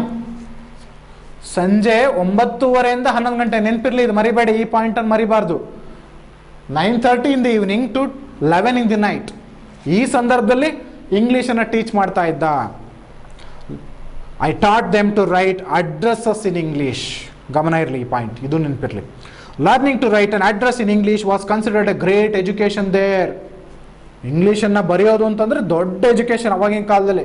After independence, post independence days English ಬರೆಯೋದಂದ್ರೆ ಗ್ರೇಟ್ ಅಂತಿದ್ರು ಅವಾಗ, ಆಫ್ಟರ್ ಇಂಡಿಪೆಂಡೆನ್ಸ್. ಯಾಕೆಂದರೆ ಬ್ರಿಟಿಷ್ ಹತ್ರ ಆಳ್ವಿಕೆ ಮಾಡಿಸ್ಕೊಂಡ್ವಲ್ಲ ನಾವು, ಅದಕ್ಕೆ. Learning to write an address in English was considered great education there. You must have seen people who write addresses at the post office. Post ಆಫೀಸಲ್ಲಿ ಅಡ್ರೆಸಸ್ ಬರೆಯೋಕ್ಕೆ ಭಾಳ ಜನ ಇರ್ತಿದ್ರು. They were paid anything between 1 anna and 4 annas for writing an address. ಎಷ್ಟು ಇಸ್ಕೊತಿದ್ರು ಇಂಥ ಜನ? Address ಬರೆಯೋದಕ್ಕೆ ಯಾರು ಜನ ಇದ್ದರೆ 1 ಆಣೆಯಿಂದ 4 ಆಣೆ, 1 ಆಣೆಯಿಂದ 4 ಆಣೆ ಇಸ್ಕೊತಿದ್ರು ಅಲ್ಲಿ ಫೀಸನ್ನು. ಆದರೆ ಇವನು ಕಡಿಮೆ ದುಡ್ಡಲ್ಲಿ ಅವ್ರಿಗೆ ಬರೆಯೋದನ್ನೇ ಹೇಳ್ಕೊಟ್ಬಿಡ್ತಿದ್ದ. ಬರೆದು ಕೊಡೋದಕ್ಕಿಂತ ಬರೆಯೋದನ್ನು ಹೇಳ್ಕೊಡೋದು ದೊಡ್ಡ ವಿಷಯ. I taught the skill of writing addresses to people in order to escape the same fate myself and to see if I could save some money. ಇವನು ಹಣವನ್ನು ಒಂದು ಉಳಿಸ್ಬಹುದು, ಇವರು ಹಣವನ್ನು ಒಂದು ಉಳಿಸ್ಬೋದು, ಮೈಗ್ರೆಂಟ್ ಲೇಬರರ್ಸ್ ಅಂದ್ಕೊಂಡು ಇಂಗ್ಲೀಷ್ನ ಬರೆದು ಹೇಳ್ಕೊಡ್ತಿದ್ದ. In those days I would sleep all day and wake up at 4 in the evening. ಸಂಜೆ 4 ಗಂಟೆಗೆ ಹೇಳ್ತಿದ್ದ. ಯಾಕೆ? This was to save the expense of drinking my morning tea and eating the noon meal. ಮಧ್ಯಾಹ್ನದ ಊಟ, ಬೆಳಗ್ಗಿನ coffee ಅಂದರೆ ಜೊತೆಗೆ ನಾಷ್ಟ ಕಾಫಿ, ಆ ಥರ. Tea, morning tea. One day I got up at 4 PM. ಕತೆ ಇಲ್ಲಿಂದ ಶುರು ಆಗುತ್ತೆ ನೋಡಿ ಮಕ್ಕಳ. ಪೇಜ್ ನಂಬರ್ 32ನಲ್ಲಿ ಈ ಪ್ಯಾರಾಗ್ರಾಫಿಂದ ಕಥೆಯ ಚಲನೆ ಶುರು ಆಗ್ತದೆ. ಮೂವ್ಮೆಂಟ್ ಇನ್ ದಿ ಸ್ಟೋರಿ ಶುರು ಆಗ್ತದೆ. One day I got up at 4 PM as usual. ಎಂದಿನಂತ ಎದ್ದ. I finished my daily chores and stepped out for my tea and a meal. Daily chore ಅಂತಂದರೆ ಸಣ್ಣ ಪುಟ್ಟ ಕೆಲಸಗಳು ಮನೆಯದು, ಬೆಳಗಿನ ಪ್ರಾತಃ ವಿಧಿಗಳು ಅಂತ ಹೇಳ್ತಾರಲ್ವಾ. ಬೆಳಗ್ಗೆ ಬ್ರಷ್ ಮಾಡ್ಕೊಳ್ಳೋದು, ಸ್ನಾನ ಮಾಡೋದು, ವಗೇರೆ ಅದು. Stepped out for my tea and meal. ಊಟ ಮತ್ತು ಟೀಗೋಸ್ಕರ ಸಂಜೆ 4 ಗಂಟೆಗೆ ಎದ್ದ. ಇಡೀ ದಿನದ ಒಂದೇ ಊಟ ಒಂದು ನಡೀತಿದ್ದು 4 ಗಂಟೆ ನಂತರ, ಒಂದೇ ಊಟ ಅಷ್ಟೇ, ಮತ್ತೆ ಎಕ್ಸ್ಟ್ರಾ ಇಲ್ಲ. ರಾತ್ರಿನೂ ಇಲ್ಲ, ಬೆಳಗ್ಗೆನೂ ಇಲ್ಲ, ಮಧ್ಯಾಹ್ನನೂ ಇಲ್ಲ. ಇದೊಂದೇ ದಿನ ಮಧ್ಯಾಹ್ನ. You must understand that I was dressed in a suit ಹಾಕ್ಕೊಂಡಿದ್ದ. ಶರ್ಟು, ಬ್ಲೇಸರ್, ಶೂ ಆ ಥರದ್ದೆಲ್ಲ 3 ಪೀಸ್ 2 ಪೀಸ್ ಸೂಟ್ ಇರ್ತದಲ್ಲ ಹಾಗೆ. I had a wallet in my coat ಪಾಕೆಟಲ್ಲಿ ವ್ಯಾಲೆಟ್ ಇತ್ತು ಒಂದು. I had 14 rupees in it. 14 ರೂಪಾಯಿ. ಎಕ್ಸಾಮಲ್ಲಿ ಕೇಳ್ತಾರೆ ಆನ್ಸರ್, ಕ್ವಶನ್ ಕೇಳ್ತಾರೆ, ನೀವು ಆನ್ಸರ್ ಬರೀಬೇಕು. My life's saving at the time. 14 ರೂಪಾಯಿ ಇವನ ಜೀವನದ ಉಳಿತಾಯ ಇದು. 14 ರೂಪಾಯಿ. 14 rupees ಇಂಟು ಆಣಾಸ್. ನೆನ್ಪಿಟ್ಕೊಳ್ಳಿ, ಅಷ್ಟು ಆಣೆಗಳನ್ನು ಖರ್ಚು ಮಾಡಬೇಕು. 14 ರೂಪಾಯಿ ಅಂದರೆ ಬಹಳ ದೊಡ್ಡದಾಯಿತು. 14 ರೂಪಾಯಿ ಇತ್ತು ಇವನ ಹತ್ರ. I entered a crowded restaurant. I ate a full meal consisting of chapatis and meat curry. Answer ಬರೀಬೇಕಿದ್ನ. A full meal consisting of chapatis and meat curry. This must be your answer in examination while you have been asked. If you are asked to write answer, you must use full meal consisting of chapatis and meat curry. I drank tea as well. ಟೀಯನ್ನು ಕುಡ್ದ. The bill came to 11 annas. 11 ಆಣೆ ಆಯಿತು bill. ನೆನಪಿರಲಿ, ನಾನು ಹೇಳಿದ್ದೀನಿ 11 ಆಣೆ ಆಯಿತು. I put my hand in my coat pocket to pay it. Coat ಪಾಕೆಟಲ್ಲಿ ಕೈ ಇಟ್ಟ. I began sweating profusely. ಬೆವರೋದಕ್ಕೆ ಶುರುವಾದ. ಪ್ರೊಫ್ಯೂಸ್ಲಿ ಅಂತಂದರೆ heavily sweating.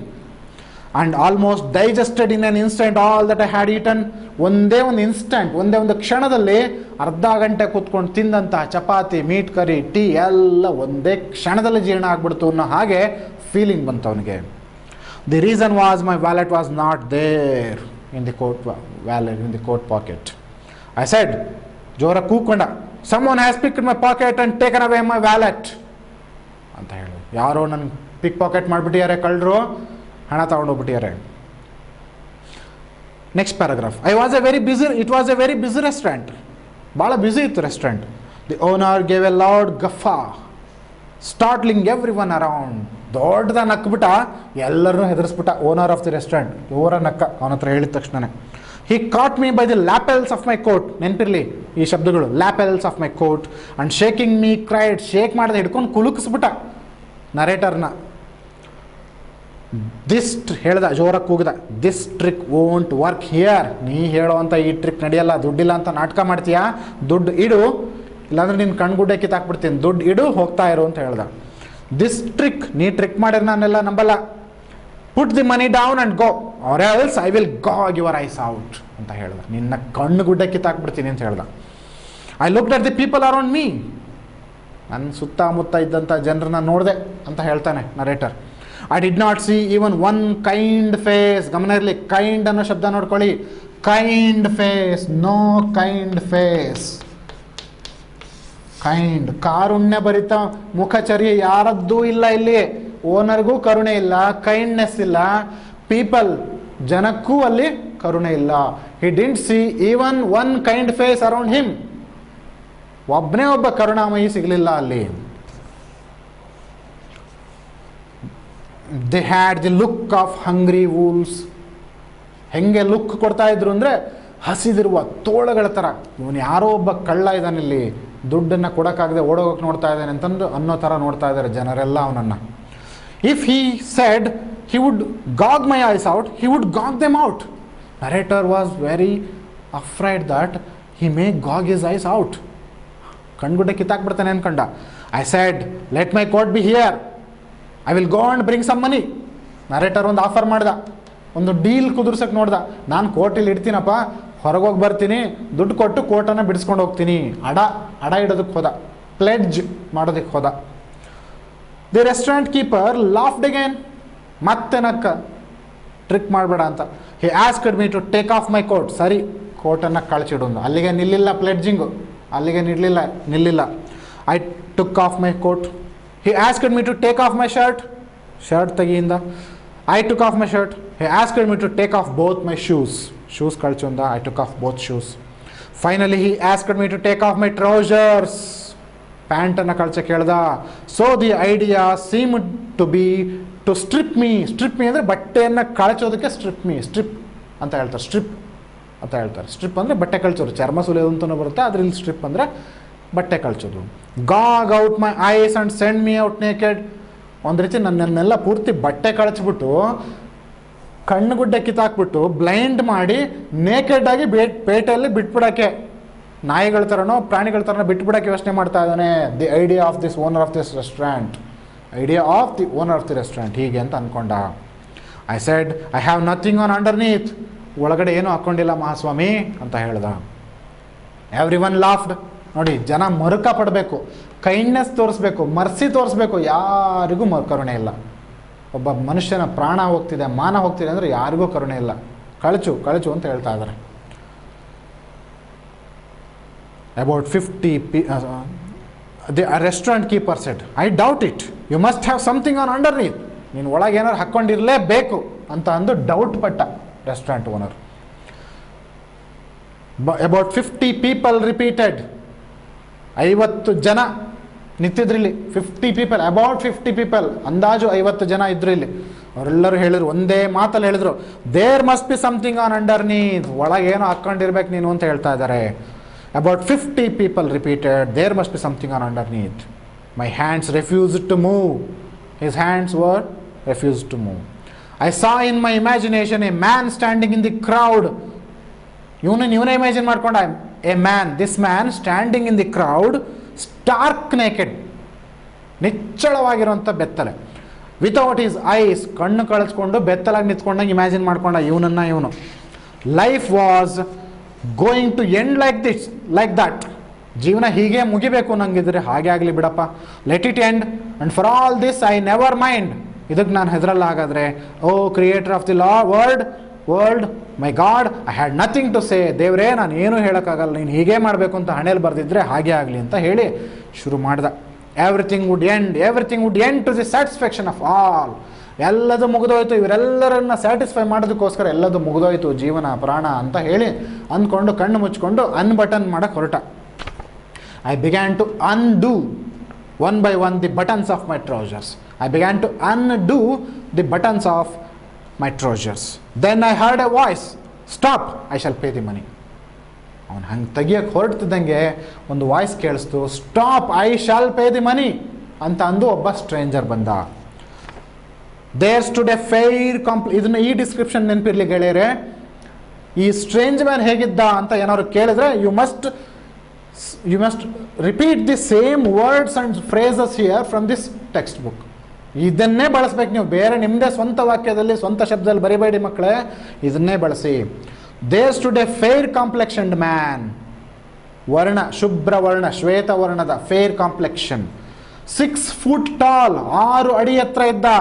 6 foot tall with a red turban, ಕೆಂಪು ಪೇಟ. ವೈಟ್ ಟ್ರೌಸರ್ಸ್, ಬಿಳಿಯ ಪ್ಯಾಂಟ್ ಅನ್ನು ಹಾಕೊಂಡಿದ್ದ. He sported a handle bar moustache, cycle handle, ಅದನ್ನು ಸೈಕಲ್ ಅಂತ ಬಳಸಬೇಡಿ, ಹ್ಯಾಂಡಲ್ ಬಾರ್ ಮುಸ್ಟ್ಯಾಚ್. ಮುಸ್ಟ್ಯಾಚ್ ಅಂದರೆ ಮೀಸೆ. ಹ್ಯಾಡ್ ಬ್ಲೂ ಐಸ್, ನೆನಪಿರಲಿ, ಇದನ್ನು ಮರಿಬೇಡಿ, blue eyes. Blue eyes, blue eyes were quite common at this place. ಈಗ ಒಂದು ಲೈನ್ ಬರ್ತಾರೆ, ಇದನ್ನು ಮರಿಬೇಡಿ, ಈ ಲೈನ್ ಮರಿಬೇಡಿ. Blue eyes were quite common in this place ಅಂತ ಬರ್ತಾರೆ.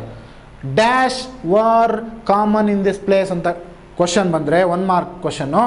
ಬ್ಲೂ ಐಸ್ ವರ್ ಕಾಮನ್ ಅಂತ ಹೇಳಬೇಕು. ಇದೇ ಥರ ಇನ್ನೊಂದು ಕ್ವಶನ್ ಇದೆ, ಕನ್ಫ್ಯೂಸ್ ಆಗುತ್ತೆ ನಿಮಗೆ ಮಕ್ಕಳೇ, ನೆನಪಿರಲಿ. ಅದೇನು ಅಂತಂದರೆ, ಇನ್ನೊಂದು ಅದೇನಂತಂದರೆ ಹೀಗೆ ಬರ್ತದೆ, what were daily occurrences in this city ಅಂತ ಬಂದರೆ, murder, robbery, pick pocketing in this, murder, robbery, pick pocketing were daily occurrence ಅಂತ ಬರೀಬೇಕು. ಇಲ್ಲಿ ವಾಟ್ ವರ್ ಕಾಮನ್ ಅನ್ನೋದಕ್ಕೂ ವಾಟ್ ವರ್ ಡೈಲಿ ಅಕರೆನ್ಸಸ್ ಅನ್ನೋದಕ್ಕೂ ನೆನಪಿರಲಿ. ಅದಕ್ಕೆ ಹೇಳ್ತಾನೆ blue eyes were quite common in this place. ಇಲ್ಲಿ ಜನ, ಈ ಲೋಕಲ್ ಜನ, ಇಲ್ಲಿಯ ನೇಟಿವ್ ಜನರಿಗೆ ಸ್ವಲ್ಪ ನೀಲಿ ಕಣ್ಣುಗಳು, ಕಣ್ಣುಗುಡ್ಡೆಗಳಲ್ಲಿ ನೀಲಿಗಟ್ಟಿದಂಥ ಕಣ್ಣುಗುಡ್ಡೆಗಳು ಇಲ್ಲಿ ಕಾಮನ್. ಇವನು ಹಾಗಿದ್ದ ಅಂದರೆ ಇವನು ಇಲ್ಲಿಯ ನೇಟಿವ್ ಇವನು ಅಂತ. He came forward and asked the restaurant keeper, restaurant ಕೀಪರ್ನ, ರೆಸ್ಟೋರೆಂಟ್ ಓನರ್ನ, ರೆಸ್ಟೋರೆಂಟ್ ಕೀಪರ್ ಎರಡು ಒಂದೇ, ರೆಸ್ಟೋರೆಂಟ್ ಕೀಪರ್ನ ಬಂದು ಕೇಳ್ದ, ಎಷ್ಟಾಯಿತು? How much did you say it was? Bill ಎಷ್ಟಾಯಿತು? 11 annas. He paid the amount. He turned to me and said, put on your clothes. ಬಟ್ಟೆ ಹಾಕೋ. I put them on. Come, he called me. I went with him. ಅವನ ಜೊತೆಗೆ ಹೋದೆ. Did I have words to express my gratitude? Gratitude, ಕೃತಜ್ಞತೆ. ಒಳ್ಳೇದಾಯ್ತಪ್ಪ ಅಂತ thanks ಹೇಳಬೇಕಲ್ಲ, thanks ಹೇಳೋದಕ್ಕೆ ವರ್ಡ್ಸೇ ಬರ್ತಾ ಇಲ್ಲ ನರೇಟರ್ಗೆ. But he try to utter the gratitude. ಹೇಗೆ? I told him, you have done a great deed, I have not seen a finer man. ಹೊಗಳಿಬಿಟ್ಟ ಇವನ್ನ. You have done a great deed, I have not seen a finer man like you ಅಂತ ಹೇಳ್ದ. He laughed, the stranger laughed, ನಕ್ಕ. ಯಾಕೆಂತ ನಿಮಗೆ ಗೊತ್ತು, ಇವನಿಗಿನ್ನೂ ಗೊತ್ತಾಗಿಲ್ಲ. He laughed. What is your name? He asked. I told him my name and where I came from. Stranger ಕೇಳ್ದ, what is your name ಅಂತ ಹೇಳ್ದ. ಇವನ ಹೆಸರನ್ನು ಹೇಳ್ಕೊಂಡ, ಇವನ ಹೆಸರನ್ನು ಹೇಳ್ಕೊಂಡ, ಎಲ್ಲಿಂದ ಬಂದಿದ್ದೀನಿ, ಯಾವ ಊರಿಂದ ಇಲ್ಲಿಗೆ ಬಂದಿದ್ದೀನಿ ಅಂತ ಹೇಳ್ದ. ಇವನು ಇನ್ ರಿಟರ್ನ್ ಕೇಳ್ದ, ನಿನ್ನ ಹೆಸರೇನು ಅಂತ ಕೇಳ್ದ. I asked the man his name. He said, I have no name. I said, in that case mercy must be your name. In that case mercy must be your name. Mercy ಅನ್ನೋದು ಇಡೀ ಊರಲ್ಲಿ ಯಾರಿಗೂ ಇಲ್ಲ, ನಿನಗಿದೆ, ಇವ್ರು ಯಾರಿಗೂ ಇಲ್ಲ, ಇಲ್ಲಿರೋ ಬೇರೆ ಬೇರೆ ಕಳ್ಳರಿಗೂ ಇಲ್ಲ, ನೀನೊಬ್ಬ ಸ್ಪೆಷಲ್ ಕಳ್ಳ, ನಿನಗಿದೆ ಅಂತ ಹೇಳ್ದ. Mercy must be your name ಅಂತ ಹೇಳ್ದ. He did not laugh at that. ಇದಕ್ಕೆ ನಗಲಿಲ್ಲ ಅವನು. ಮರ್ಸಿ ನಿನ್ನ ಹೆಸರು ಅಂತ ಹೇಳಿದ ತಕ್ಷಣ ನಗು ಬರಲಿಲ್ಲ. ಯಾಕೆ? ಒಳಗೊಳಗೆ ಅವನಿಗೂ ಭಯ ಆಗ್ತದೆ. ಕಳ್ಳನಿಗೆ ನೀನು ಕರುಣಾಮಯಿ ಅಂದ್ರೆ ಹೇಗಿರುತ್ತೆ? ಭೂತಕ್ಕೆ ಹೋಗಿ ಭಗವದ್ಗೀತೆ ಹೇಳು ಭೂತ ಅಂತ ಕೇಳಿದ್ರೆ ಹೆಂಗಿರುತ್ತೆ? ಹಾಗೆ ಕಳ್ಳ ಹೋಗಿ ನೀವು ದೊಡ್ಡ ಮನುಷ್ಯ ನೀನು ಅಂತ ಹೇಳ್ಬಿಟ್ಟ. ಅದಕ್ಕೆ ಅವನು ನಗಲಿಲ್ಲ. He walked on until we reached a deserted bridge. Deserted bridge ನೆನಪಿರಲಿ, ಈ ಶಬ್ದ ನೆನಪಿರಬೇಕು. Deserted bridge, until we reached a deserted bridge. ಒಂದು ಎಲ್ಲರೂ ಬಿಟ್ಟು, ನಿರ್ಜನವಾಗಿ ಬಿಟ್ಟಂತಹ ಒಂದು ಸೇತುವೆ ಹತ್ರ ಹೋದ್ರಿಬ್ರು. ಹಿ ಲುಕ್ಡ್ ಆಲ್ ಅರೌಂಡ್, ಸುತ್ತಲೂ ನೋಡ್ದ. ದೆರ್ ವಾಸ್ ನೋ ಒನ್, ಯಾರೂ ಕಾಣ್ತಾ ಇಲ್ಲ. Look, you must go away without turning round. ಇವನಿಗೆ ಹೇಳ್ದ, ನೋಡು, ಹಿಂದಕ್ಕೆ ತಿರುಗಿ ನೋಡಬೇಡ, ಹೋಗ್ತಾ ಇರಬೇಕು ಅಂತ ಕಳಿಸ್ದ. If any one asks you whether you have seen me, you must say no. ಯಾರು ನನ್ನನ್ನು ನೋಡಿದೀನ ಅಂತ ಕೇಳಿದ್ರೆ, I have not seen him ಅಂತ ಹೇಳು. ನನ್ನನ್ನು ನೋಡೇ ಇಲ್ಲ, ಅವನು ಯಾರು ಅಂತ ನಂಗೆ ಗೊತ್ತೇ ಇಲ್ಲ ಅಂತ ಹೇಳು ಅಂತ ಹೇಳ್ದ. ಇಲ್ಲಿ ತನಕ ನಿಮಗೂ ಅನಿಸ್ಬೋದು, ಯಾರಪ್ಪ ಇವನು ಹೆಲ್ಪ್ ಮಾಡಿ ನನ್ನ ಹೆಸರು ಹೇಳಬೇಡ ಅಂತ ಹೇಳ್ತಾ ಇದ್ದಾನೆ. ಇವತ್ತಿನ ಕಾಲದಲ್ಲಿ ಜನ ಒಂದು 10 ರೂಪಾಯಿ ಯಾರಿಗಾರು ಕೊಟ್ಟರು ಸೆಲ್ಫಿ ತಗೊಂಡು ಹಿಂಗೆ ಹಾಕ್ತಾರೆ, ವಾಟ್ಸಪ್ಪು, ಫೇಸ್ಬುಕ್ಕು, ಇನ್ಸ್ಟಾದಲ್ಲಿ ಹಾಕ್ತಾರೆ. ಅಂಥದ್ರಲ್ಲಿ ಇವನು ಹಣ ಸಹಾಯ ಮಾಡಿ ನನ್ನ ಹೆಸರು ಹೇಳಬೇಡ, ನನ್ನ ಪರಿಚಯನೇ ಇಲ್ಲ ಅಂತ ಹೇಳು ಅಂತ ಹೇಳ್ತಾ ಇದ್ದಾನೆ ಅಂತಂದರೆ, ಓ ದೊಡ್ಡ ಮನುಷ್ಯ ಅಂತ ಅಂದ್ಕೊಂಡಿರ್ಬೇಕು ಕತೆ ಓದೋರು. ಆದರೆ ನಿಜವಾದ ಸತ್ಯ ಗೊತ್ತಾಯಿತು ಎಷ್ಟು ಮಕ್ಕಳೇ, ಅವಾಗ ಇಲ್ಲಿ ಗೊತ್ತಾಗ್ತಾರೆ. I understood. He took out from his various pockets about 5 wallets. About 5 wallets. ಎಷ್ಟು ವ್ಯಾಲೆಟ್ ತೆಗೆದ? 5 ವ್ಯಾಲೆಟ್ಗಳನ್ನು ತೆಗೆದ ಸ್ಟ್ರೇಂಜರ್.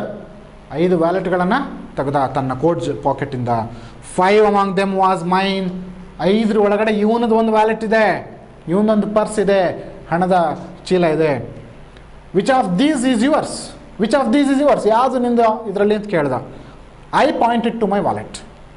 ಓಪನ್ ಇಟ್, ತಗೋ ನೋಡು ಅಂದ. I opened it. My money was there intact. ನನ್ನ ಹಣ ಅಲ್ಲಿ ಇತ್ತು. ಇಂಟ್ಯಾಕ್ಟ್ ಅಂದರೆ ಸ್ವಲ್ಪನೂ ಬದಲಾಗದೆ. I put it in my pocket. Pocket ಒಳಗಿಟ್ಟೆ ನಾನು, ಇಟ್ಕೊಂಡೆ ನಾನು. ಹೀ ಟೋಲ್ಡ್ ಮೀ, ನೋಡಿ ಲಾಸ್ಟ್ 2 ಲೈನ್ಗಳ ಗಮನ ಕೊಡಿ. Go, may God help you. ಹೋಗು. ಕಳ್ಳ ಹೇಳ್ತಾನೆ ಮೇ ಗಾಡ್ ಹೆಲ್ಪ್ ಯು, ಹೋಗು ಅಂತ ಹೇಳ್ತಾನೆ. I repeated. ಇವನು ಅದಕ್ಕೆ ರಿಟರ್ನ್ ಹೇಳ್ದ I repeated, may God help you ಅಂತ ಹೇಳ್ದ. These are the words exchanged. ಇಲ್ಲಿಗೆ ಈ ಕಥೆ ಮುಗೀತದೆ. Students, my dear students, you go through these 1 mark questions, glossary and about the author, all these things in this textbook. Very simple answers. You should write in 1 word or 1 phrase or 1 sentences. In the notes material, printed notes material that we have given from our college, you must read those questions and answers there. There are 1 mark questions, answers also there, 4 mark questions, answers, 6 mark questions, answers there. Please go through thoroughly with those answers before reading this textbook. Read this textbook, read those answers for 1 mark questions, 4 mark questions, 6 mark questions. For 1 mark questions, you should you should write answers in your examinations. You should write 1 word, 1 phrase or 1 sentence. That's it. No explanations for 1 mark question. For 4 mark questions, you must read very crisp, very straightforward, very clean and straight answers for 4 mark questions about a paragraph or 2 paragraphs or half page. And for 6 marks questions, you must give explanative answers by beginning to begin with the about the author, about the story, summary, and understanding, your personal understanding or the study material that we have given to you, and conclude it with a good conclusion. About 1.5 page, the answers will be better to write in the answers examinations. Okay, I hope you will follow the video and you will understand. If you find any difficulty reading this story or anything regarding this thing, you can contact me regarding this story. You can contact me.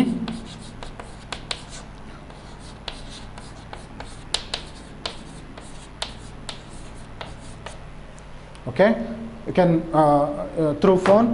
You can ask me if you have any doubt regarding the questions, answers or anything related to this textbook or this story. Okay, I wish you all the best, my dear friends, my dear students. I wish you all the best and you have wonderful academic year for this. Okay, thank you.